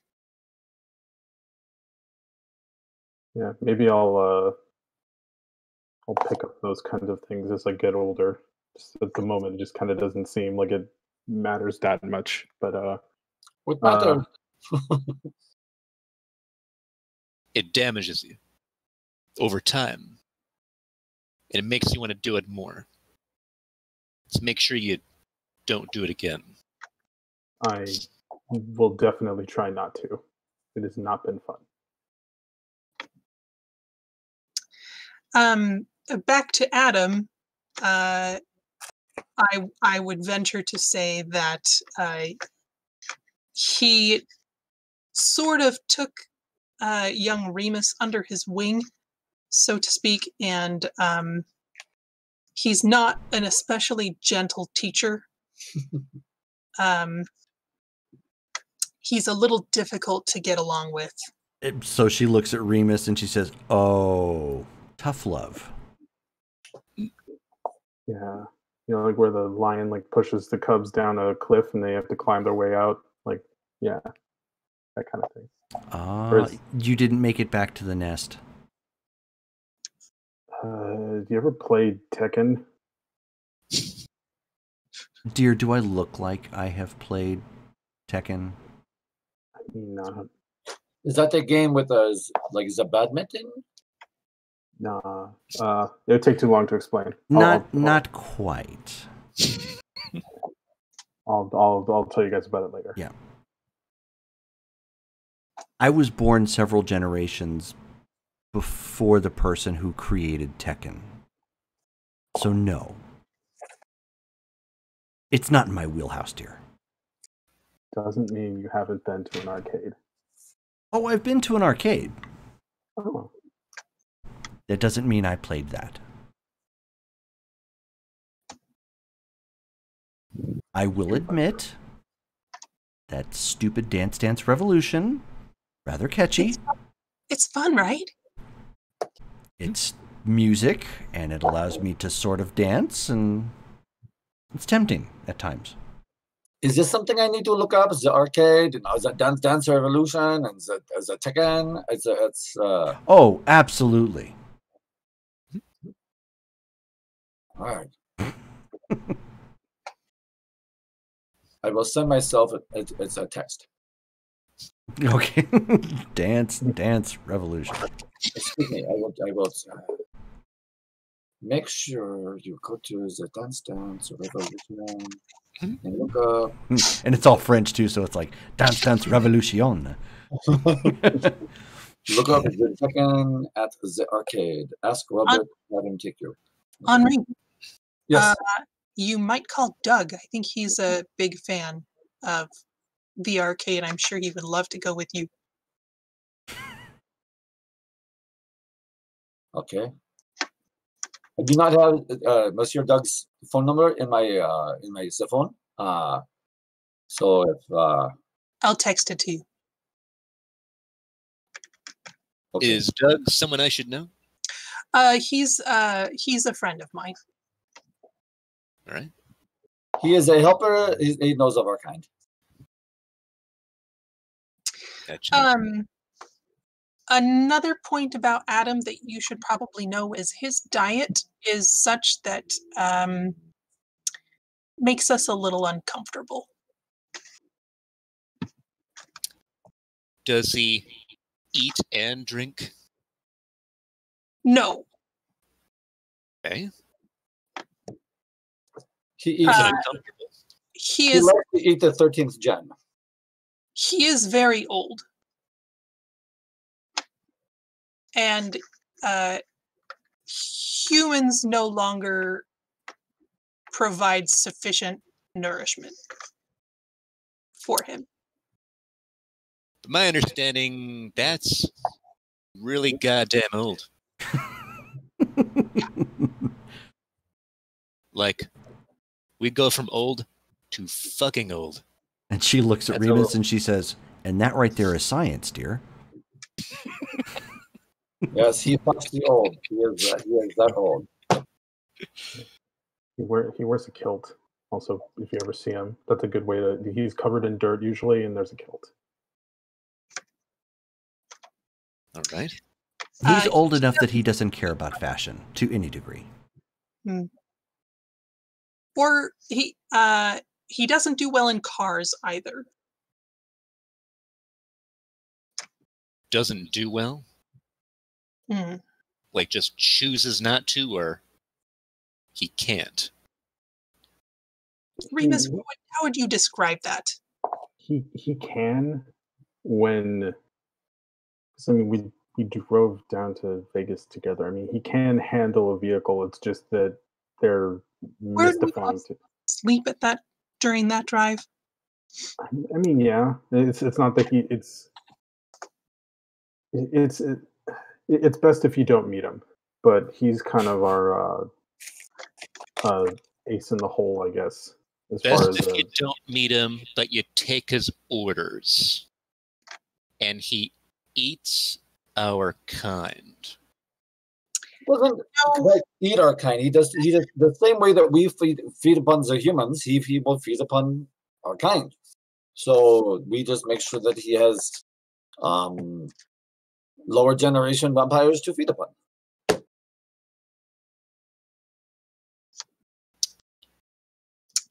I'm sure right now you are very much questioning your wisdom in coming to Ashland, but Well, I'm questioning your wisdom, not mine. Let's get that straight first. All right. Well, when we first got here, he was in the ground, so his emergence is kind of a new thing for us as well. But at the same time,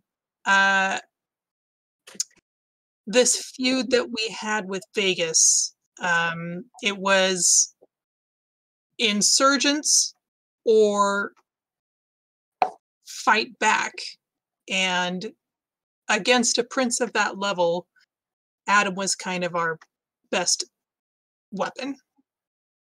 And he had compromise. And so the city belongs to him. Did he come onto the scene? You said he was in the ground, but did that happen to coincide with when Portland went Sabbat? It was before that. So he came out, and then shortly afterwards, the Sabbat took Portland. There's a bigger story to that too. Okay. And all of this was going with this, right? Yeah. So Isadora just folds her hands together like this and just props her head up just to listen. all of this was happening as I was entering the town myself. I was new as you were to this group. I've spent quite some time alone and by myself and with my manservant Robert. Just recently have decided to indoctrinate myself back into society. And all this is going on here in Oregon. And he's very much regretted it. But each day I wonder if I'm leaving or not. I do have a home. I have an apprentice now, and I am leatherworking again. So there are pluses. Leatherworking. Yes. That's Like- my Real leather. We're not talking leather. well, all skin is leather. Yeah. All I think- skin is. I don't like that answer there, Henri. I gotta say. I think because I don't think Remus knew that, so I think he's also kind of like looking at Henri like. So, So he's got her business face on. I do not know of a way to make vampire leather. That is, I mean, so that is not something I have done, but what I've successfully done before. But it's but animal leather and human leather. It's all leather. It's human leather. but not a very select crowd for that. Can I get another drink, please? Oh, right away, sir. Thank you. Comes walking and just pours you a new glass. Yeah. I'm gonna go get one too. Okay. Hesperia was fine with this. Why are you not okay with this? This is something maybe I only discussed it with her. Who's that? Hesperia is our former baron who has decided to seek her fortune elsewhere. Why don't you give me a wit and I don't think you have any lore, or you may, but if you have any like Anarch or Camarilla lore. I don't know. Okay, so wits then. Okay. Difficulty 6. Okay. 1 success. Okay. You're not sure where, but you've heard of the name. She's a known anarch to some degree. Okay. Okay. Yeah, I've heard of her. I was very clear and very open with her when I revealed myself to this city and to her.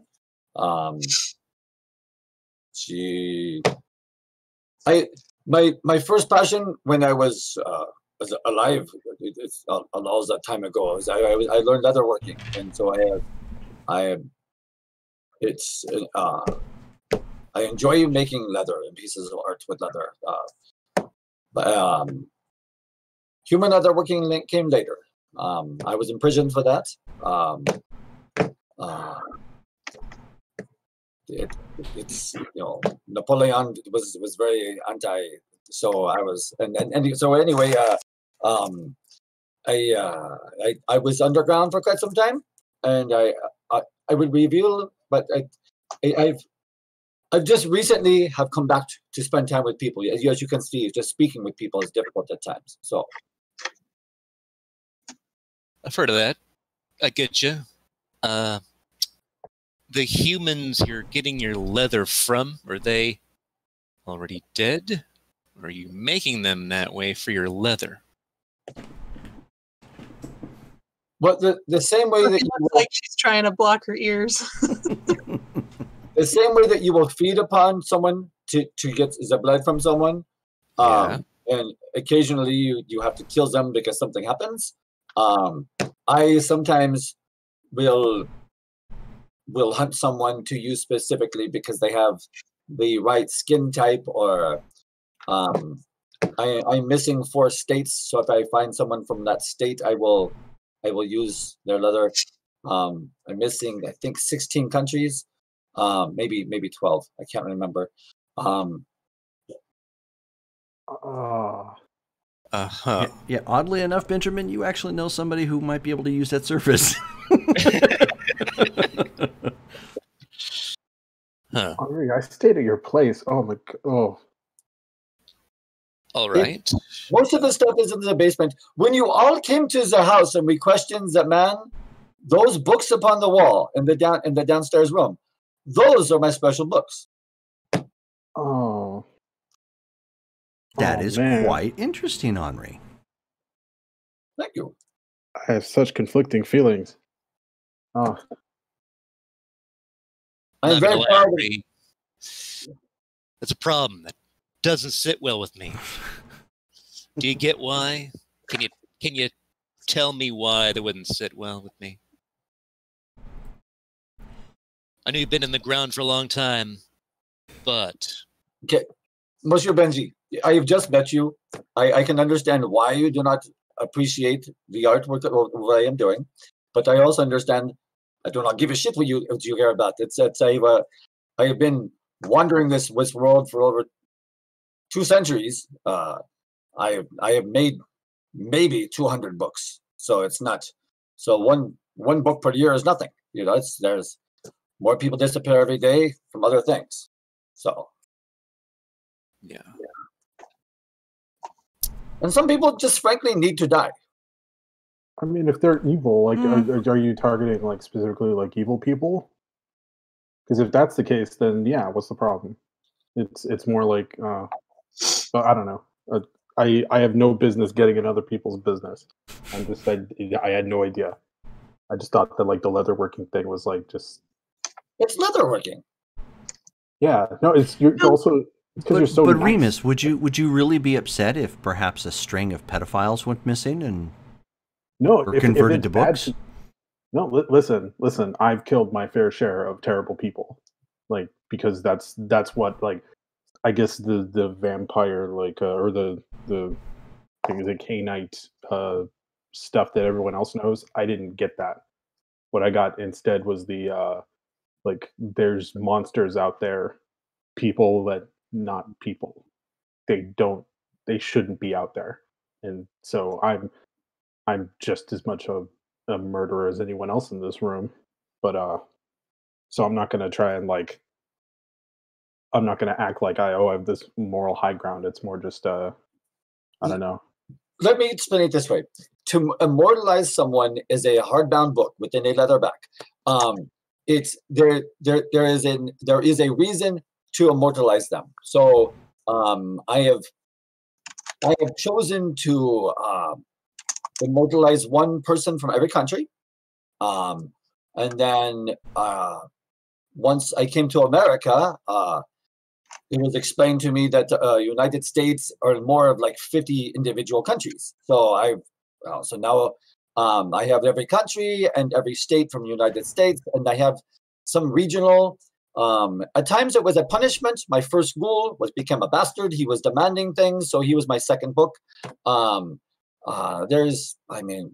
it's if a pedophile, I would never turn a pedophile into a book. I would destroy them. Like, to immortalize them in that fashion would just be. But if it was truly a pedophile of a rank stature that I made a book of pedophiles on him, I could do that. There was a reason to immortalize that person. I mean, there's only 4 states. I'm missing. I know I'm missing Hawaii because it's just too sunny of a state. So if I meet someone in Hawaii, I would be very hard to control myself not to.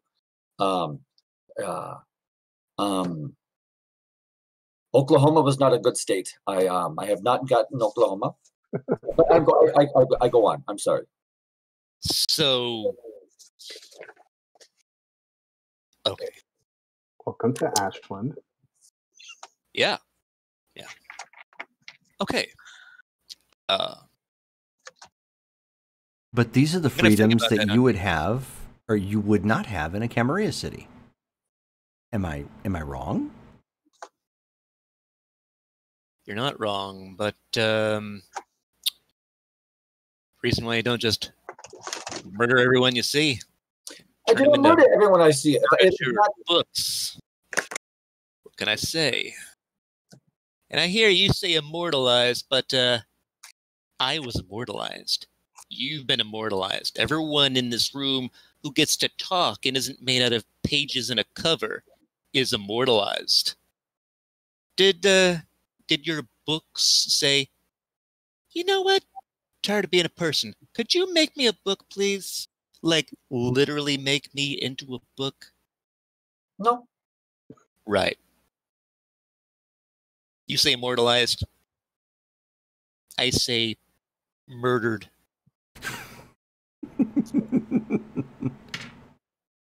Yeah. And this, But- my friend, sounds like a reading rainbow moment. But you must agree with me that some people need to be killed. On some level, you Some can agree with people that. need to be stopped, not killed.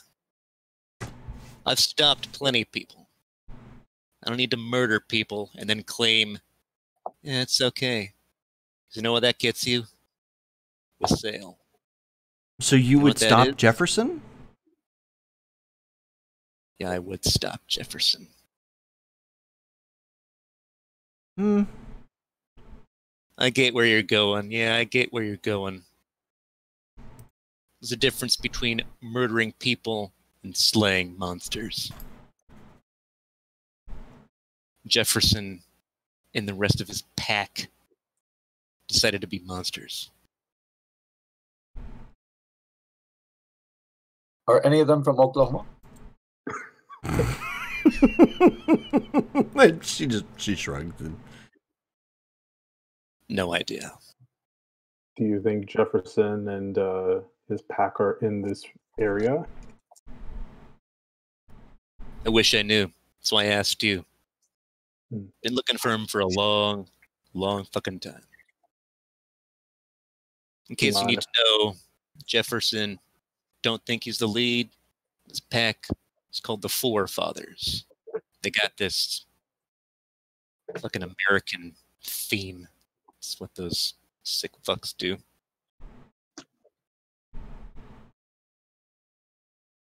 And how terrible are these people?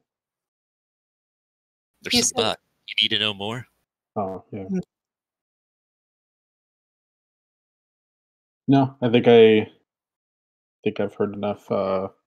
Yeah, if I come across anything like that, I'll be sure to pass it your way because I think at least on that level, I think you and I kind of see eye to eye. And don't confront them alone. Ever. Nah, That's not for me. That's for you. no. If I've learned anything by running in this group is that there's safety in numbers. Good. You're smarter than I was.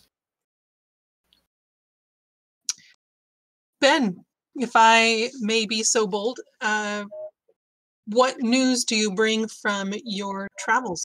Where have you been lately? We've been cruising around the States. Never really left. We don't stay in one place for very long, maybe a few years. But heard things were happening in Ashland. Wasn't sure what, but heard it was anarch controlled. Figured we'd come here. We were in this area. And now here we are. We just got here tonight. We're hanging out up north outside of town. Up north out of town? That's right. Little area, a abandoned ghost town. Like the up Terrence Hill? You got it. Why in the world did you settle there? Away from people. Plus, well, my friend does some experiments, which sometimes require privacy. And speaking of which, Henri, even though I hate admitting this, you would probably want to meet a few people I know. All right. So they do the experiments upon the people. I wouldn't do a good job explaining exactly what she does. I've known her for decades. I still don't quite get it. She could explain it, but they're working on setting things up tonight. Well, I would like to meet this lady. Yeah, we should maybe plan a welcoming party for you all, especially for the rest of your crew who couldn't be here. That way we can get to know them. Sounds good. In the meantime, this Adam, how often does he poke his head out? Not often. We usually go looking for him. Unless he He prefers to be left alone. You're all very tight-lipped about how you're describing the guy who's running the town. He's a bit of an enigma. We haven't really cracked that exterior yet. The person who knows the most about him isn't here. Right. So it might be better to ask them when they are with us, because we're not quite used to him, and you ever been picked up by your neck and like just and then taken someplace? And it's not fun. I've been thrown. Yeah, I get it. Yeah, no, I don't even mean thrown. I mean like grabs you by the base of the head and just like picks you up and walks you like a dad does to their kids at a store. Yeah. At a store. Yeah. It's not fun when you're a kid. It's definitely not fun when you're you could punch a hole in a wall and somebody who's bigger than you could just pick you up and take you to a new place and sniffs you and that kind of sounds like a cat would treat a kitten, or a dog would treat a puppy. Yeah, but I'm not a cat or a puppy. Well, I mean, comparatively, I mean, And Isadora just kind of like tilts her head to one side. She goes, "Aww." He sees you as a little cub. I really think if he didn't like you, or if he wanted you dead, then you would be dead. Hmm? yeah, but these are not things that make me feel better. He's still terrifying. Think of all that you could learn about abilities from him. See, I Just like tried. to be talked to. Yeah. Henri was there when I tried going to him for help with what I'm dealing with now, and he was less than helpful. Yes. It was there was a whole stanza of "Please stay away," but without the please. It was just like Yeah. It was like he's like, if you're strong, you'll get it. Thanks, Dad. So Isadora just has a look of like, and? Yeah. So I he don't did know. get it. He's in control again.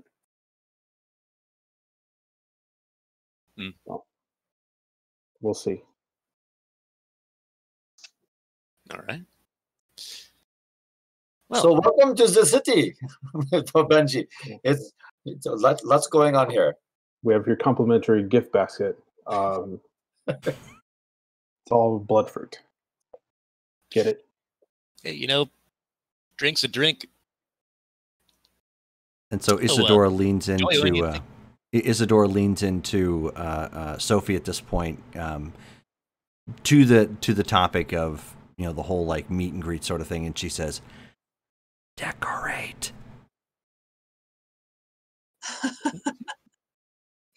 Well, it's not my place. And But- she shoots daggers at you at that way from her eyes at this point. You did not just say that.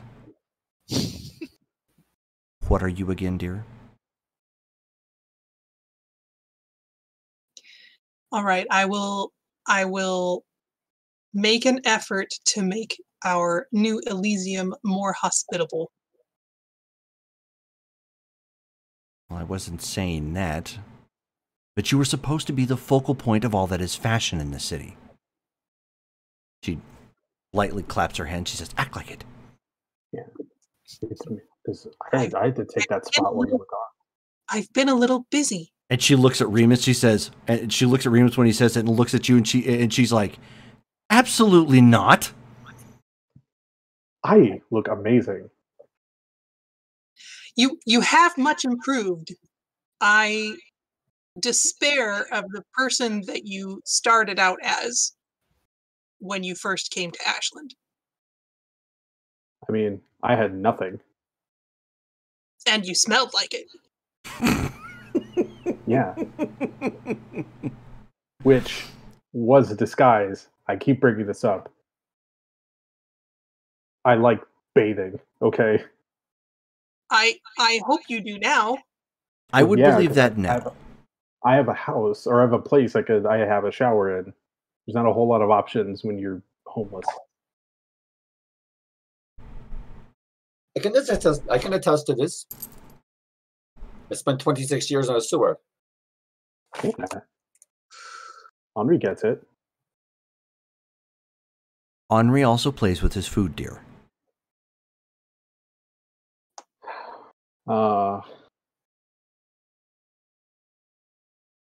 Cheryl is quite the censor. Let me get another drink.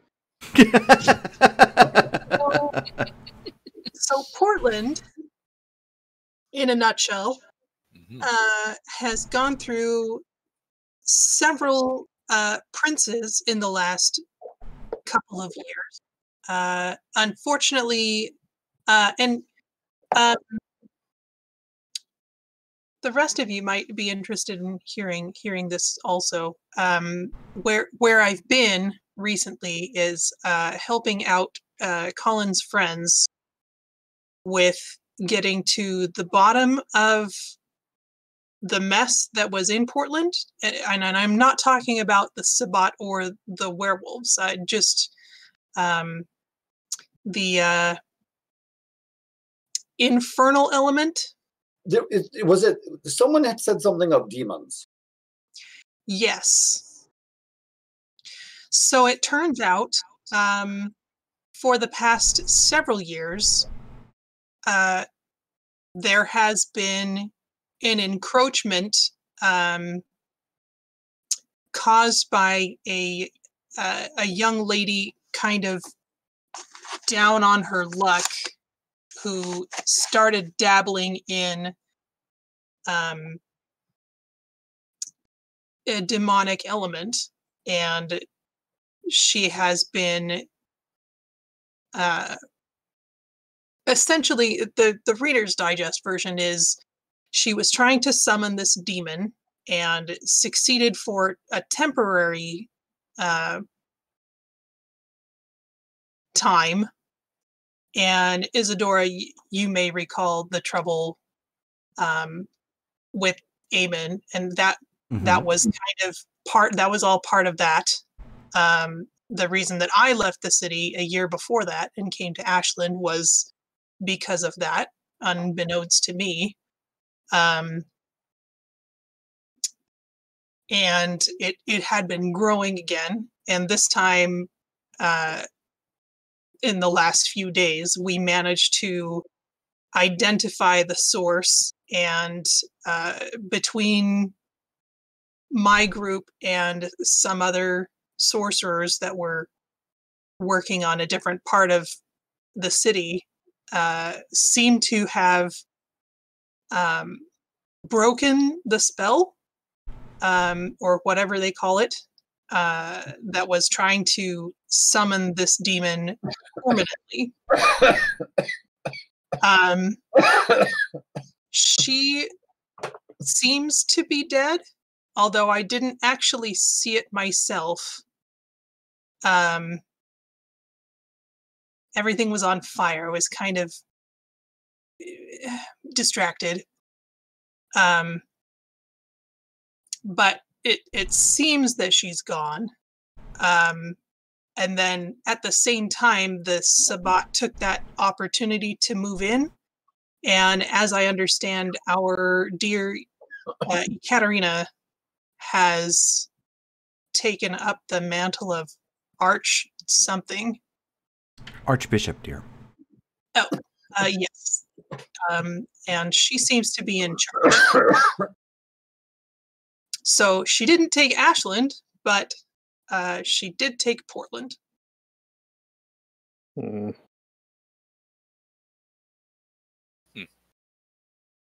How long ago was that? This was last week. Damn. What time? But it had been building up for some time. All right. Do you happen to know about how many Sabbat are up there right now? I don't. Are the sorcerer people you were talking about, are they anti-Sabbat? Are they pro-Sabbat? Like, I don't really know anything about them.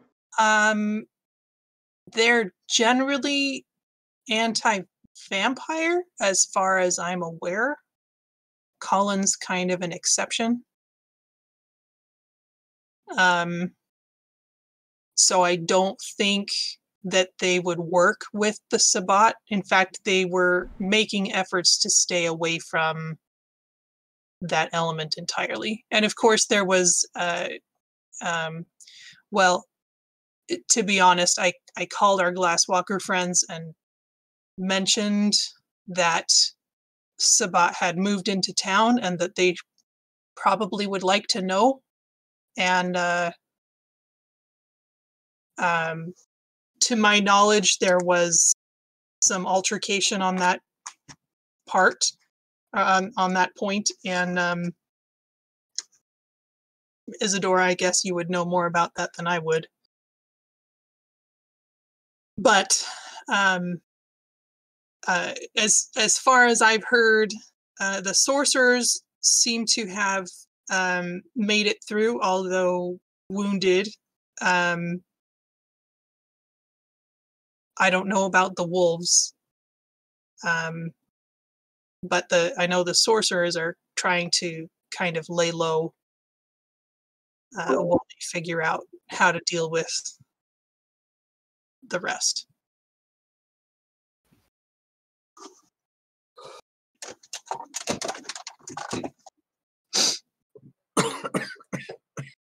All right. So, So literally sorcerers, huh? oh yeah, you're probably not supposed to know about that. Great. Now that I know, tell me all about it. So Benji, what is with you that we have all revealed some secrets to you this evening? Actually, it's just kind of what I've been doing. It's what I do, by the way. If you haven't figured it out by now, I ask questions, figure things out. Used to be an investigator in a past life. If we have any mysteries here, just call me in my mystery machine, you know what I mean? No. I do get that one. Do you have a VW? No, but it'd be great if I did. You'd be surprised, those things run really well. They look terrible, but they're great. Do you have a talking dog? No, but Do you want a talking cat? That cat belongs to me. Oh, I'm sorry. Don't be trying to give away my cat. I didn't know what the significance was. Yeah, talking dog, talking cat. It just rolled. And yes, he has a cell phone now. So tell us of your companions, Benji. might not be as interesting as a technology using cat, but yeah, my friend, Mrs. Character name is Tremere Anarch. She and I have been rolling together a few decades now, actually. She has a couple of servants. She and I don't travel with any other vamps or anarchs, but she's got one. She calls it a revenant type of ghoul, old ghoul, if you didn't know. Oh, that's very. And yeah, she's interesting. And then a servant that my Tremere friend created, Jesse.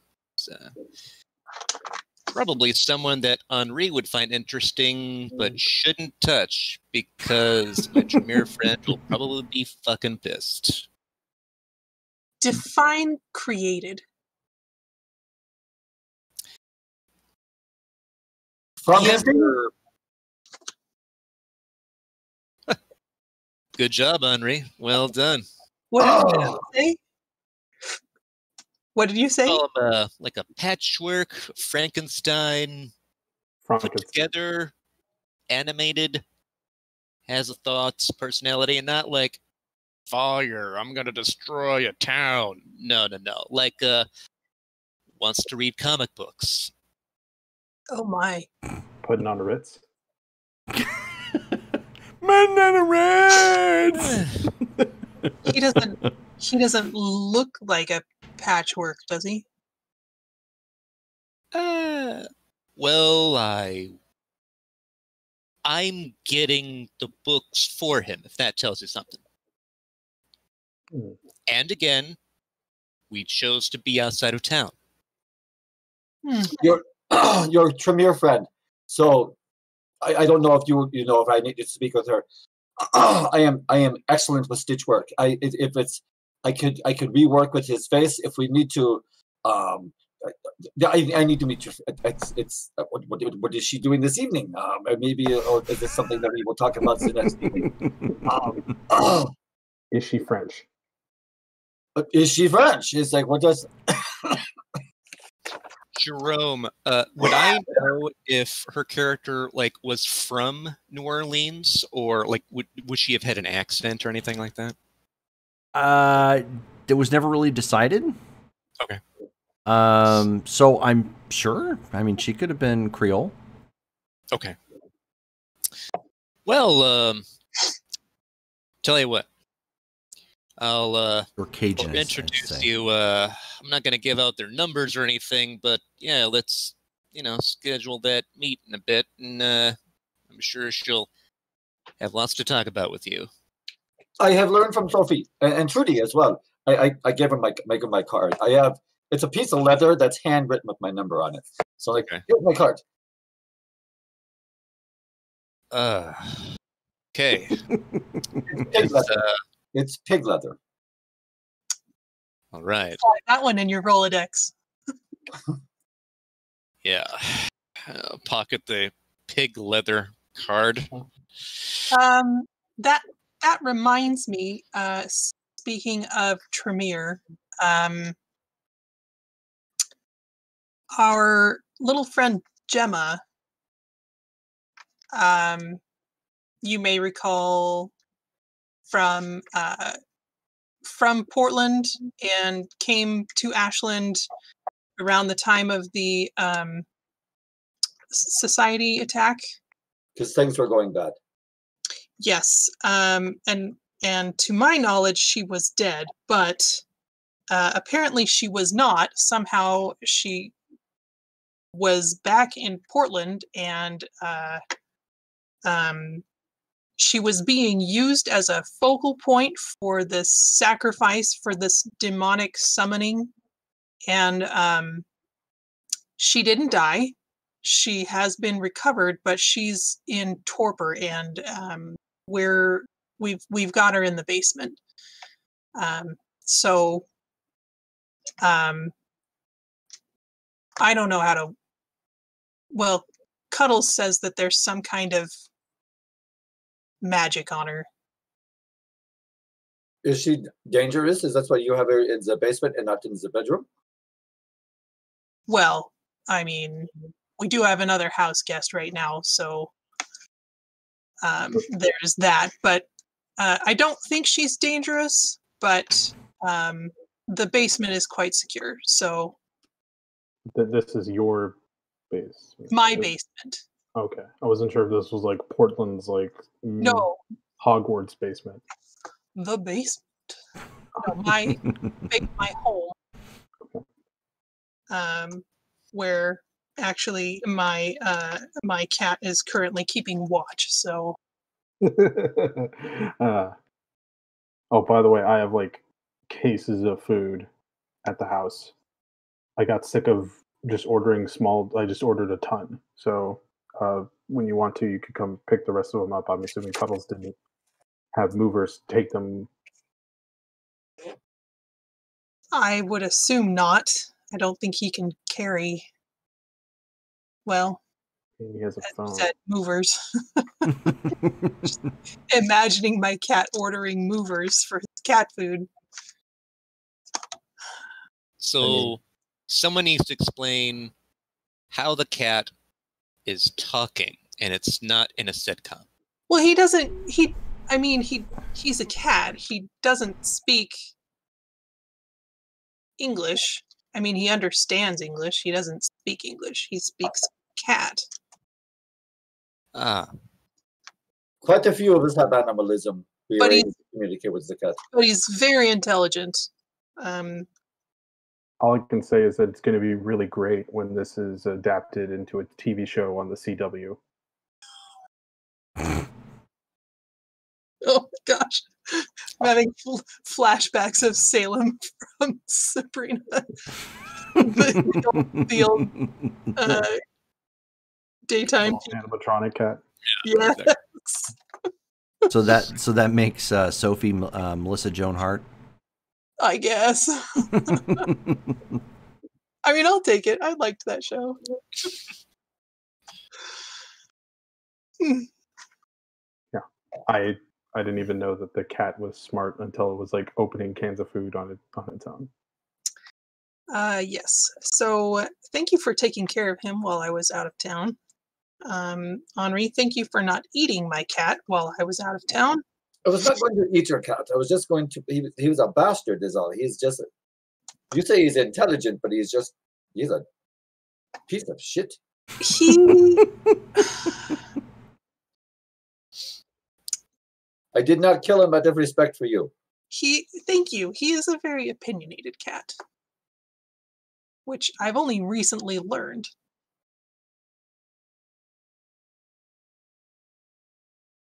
This is how most people talk about their cats, but this is the first time we've discovered that it's actually true. The cat is smart and it does stuff and it has feelings and knows. Not gonna tell them what Henri. Remus, not- dear, you're a bit too well dressed to be the cat whisperer. I can't do that. I've never been. She just shown how to face do it. palms. It's never been useful for me. But Why? You're a well dressed gangrel who can't speak to animals. Yeah. Why can't? Have you tried? it's never come up. He chooses not to. I said I would teach him, and he just chooses not to. No, I mean, if you can teach me, then that's fine. It's just my sire never taught me. He was more of a, like, I'm going to teach you stuff that's going to keep you alive and make other people not alive. That's talking to animals wasn't really like it was not a lesson that he was like, oh yeah, no, this one will come in handy. Look, talk to a mouse. It comes in handy if you want to get bits of information from them sometimes. It also comes in handy if you become peaked and you need to eat something quickly. So, but it's normally for information, Yeah. depending upon how you work with them. Or sending guess information. I guess I never really thought about it until I met Cuddles, and then I realized that this cat went to Harvard. Like, now I'm realizing, man, maybe I should be paying attention to what animals say. You mean that literally? No. No, Okay. it was Yale. Say Harvard. to make it No. bad. He was previously the ghoul of a Tremere. Yeah. Okay. I gotcha. Strangely, I can say that makes sense.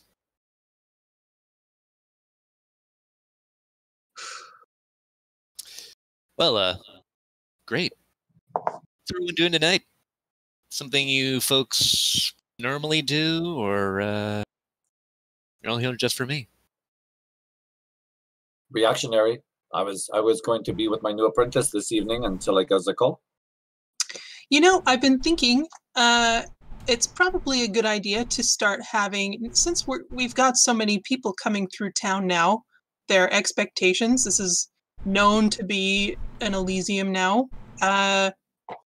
we should start having regular meetups a couple times a week. Catch people coming through town, and I mean, as much as I enjoy our get-togethers, it would be nice to say hello to you all when we aren't in the middle of a crisis. So regular soirees would be a good idea, I think. I'll play the violin for you. I did not know he had to play the violin. Or we could go to the Drachenflugel. We could do that too. What is that? Yeah. That is a club downtown. Everything's downtown to me. It's a club that specifically caters to our kind. Huh. It's a bit metal, or kind of gothic metal, would you say? That's fair. That's actually where I first met you, isn't it? Mm-hmm. I was giving autographs to some fans on their back. No, wait. Is it In metal? flesh. This is That's just the loud rock and roll. Is that not? Is it not? No, dear. Loud rock and roll is Van Halen.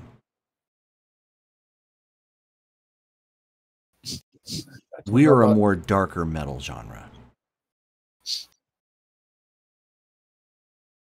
For the artistic lesson, I would go. The one I don't know about the constant meeting place of a place that is a metal, and I have to see, experience it. I like it here because it is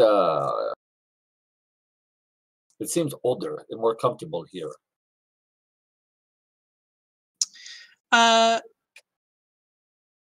Malcolm actually owns the Drachenflügel. You remember Malcolm? The Giovanni? Yes. Do I know Malcolm? Have I met Malcolm? You've met Malcolm. We had some kind of a dinner party, I'm sure.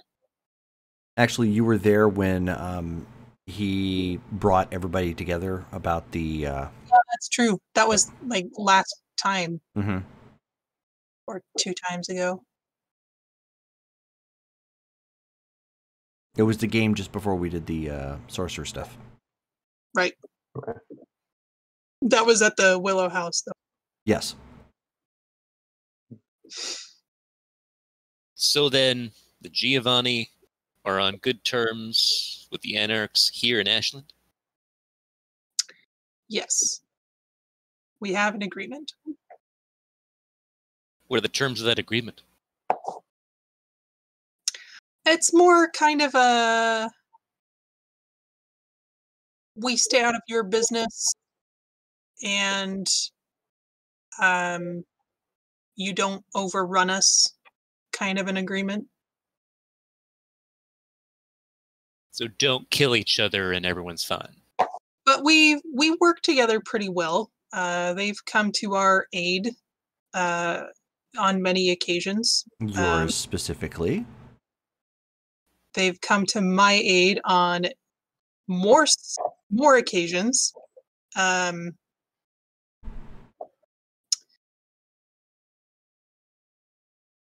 find them to be fairly generous within reason. All right. Fair enough.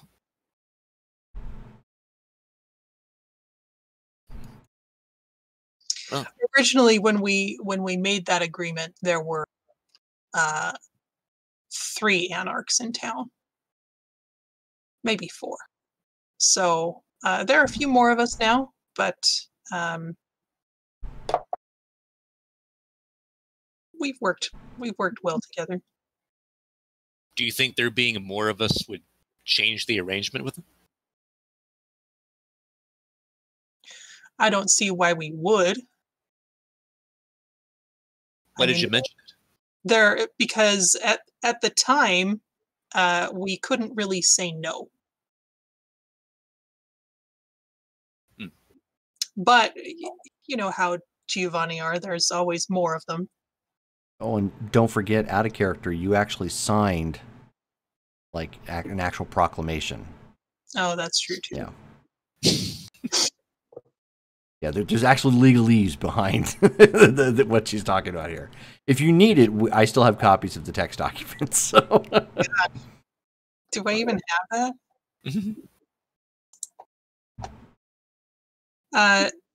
Typically in Ashland, we have had a sort of council type government. It's not exactly, I mean, there was a baron, but instead of a Primogen council, we just have a council of anarchs sort of working collectively.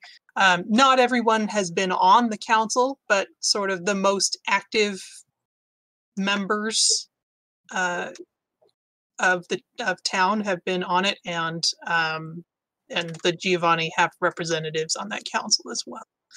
And so we've made city rules with the council. I'm sure you'll see more of that as time goes by. Anything I should do in town and make sure I don't step on their toes? Well, mostly they're us. So, Well, mostly. All right. Fair enough. Anything else I should know?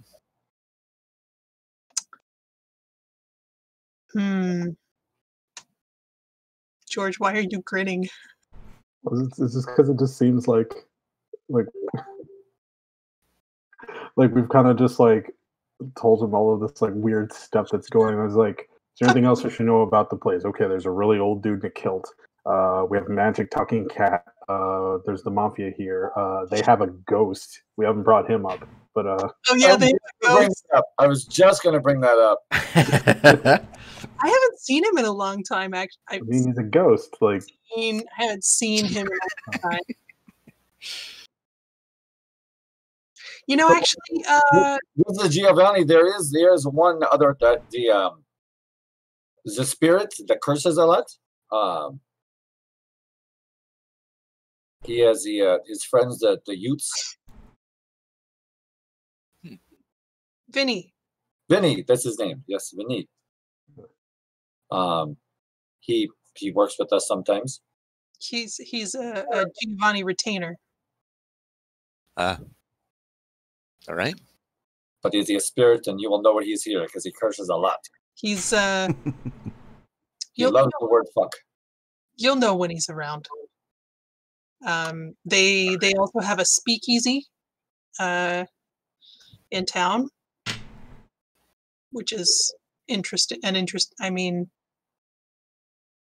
it's not that unusual, I suppose. Well, it has legalized gambling. I was just reflecting on the nature of the Giovanni in having a speakeasy.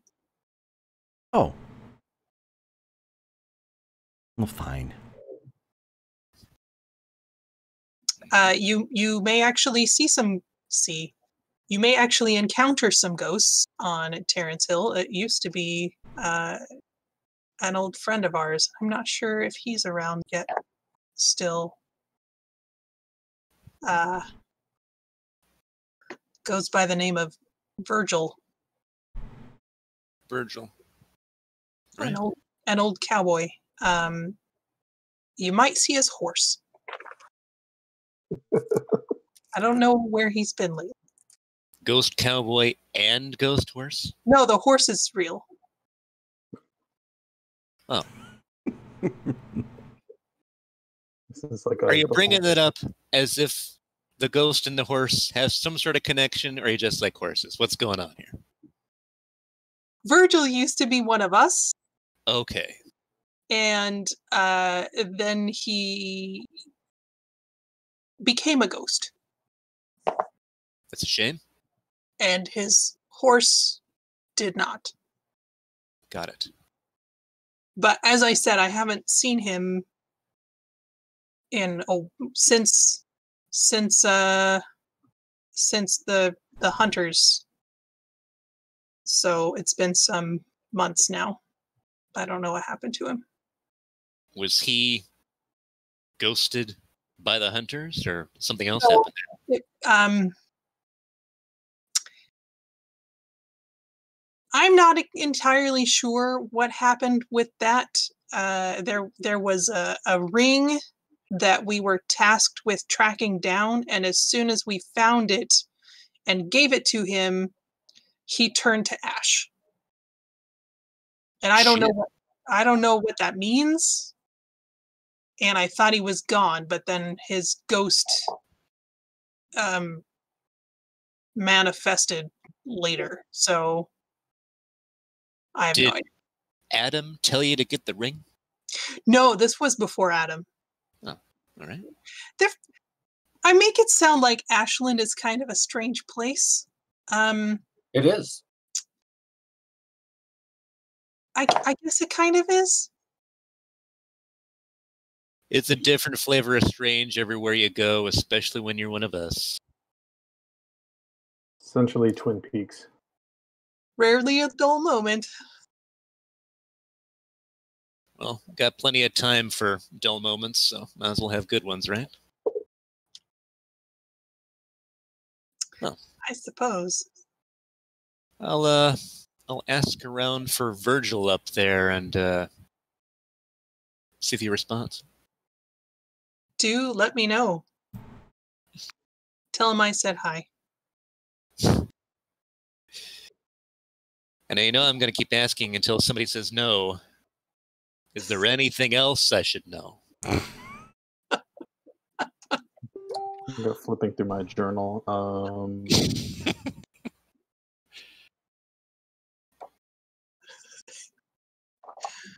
I'm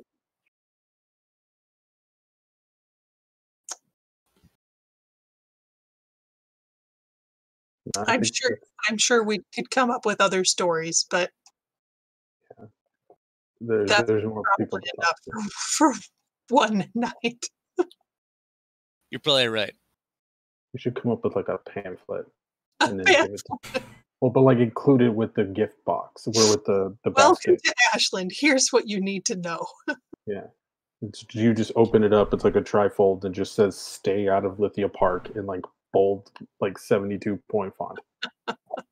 Well, you could always republish the Freep. What is the Freep? Anarch Free Press. That's a thing. Of I'm course. not familiar. It's more common on the East Coast, but it's something that you could do. So it's like an underground newsletter. Huh. How is this newsletter disseminated? Usually by hand. Huh. Does it self-destruct? No, but I suppose you could access it by a shoe phone. Maybe that's not a bad idea. Talking about now. Admittedly, you would want to keep certain words and usage out to attempt to maintain the masquerade, but if you could properly encode it, you could ensure that certain locations had it available. Yeah, like if somebody comes in and orders one of the gluten-free drinks here. Allergen. Okay, I just recently learned that some phones are smart and some phones are dumb. Robert has explained this to me. But what is a shoe phone, for goodness sake? That's from a TV show. Never mind. And with that, Henry taps out. It was a very entertaining TV show. I'll take your word for it.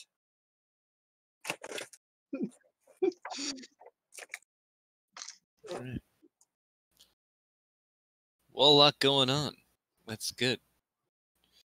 Hopefully a little less for the next little while. Be nice to I'd like to get back to regular business for a while before the next crisis comes up. Understandable. If one does come up where you need me, you can contact me. Any of you. Thank you. And I think I gave you my card. I'll make sure that I do, and I'll say if you need anything, let me know. I have some resources I can do to help, especially the more good-natured of our kinds, people that we can get in town. I think the happier I'll be. So, yeah, reach out if you need anything. I would like to meet and speak to your friend. But the first time that you called me, I prefer a text, because if your phone number is not programmed, I think that's the right word, programmed within the phone, I do not answer the phone. So if you text me, I will text back after I read what the message of this text is. Gotcha. Long no problem. Well, it is correspondence. It is supposed to be long.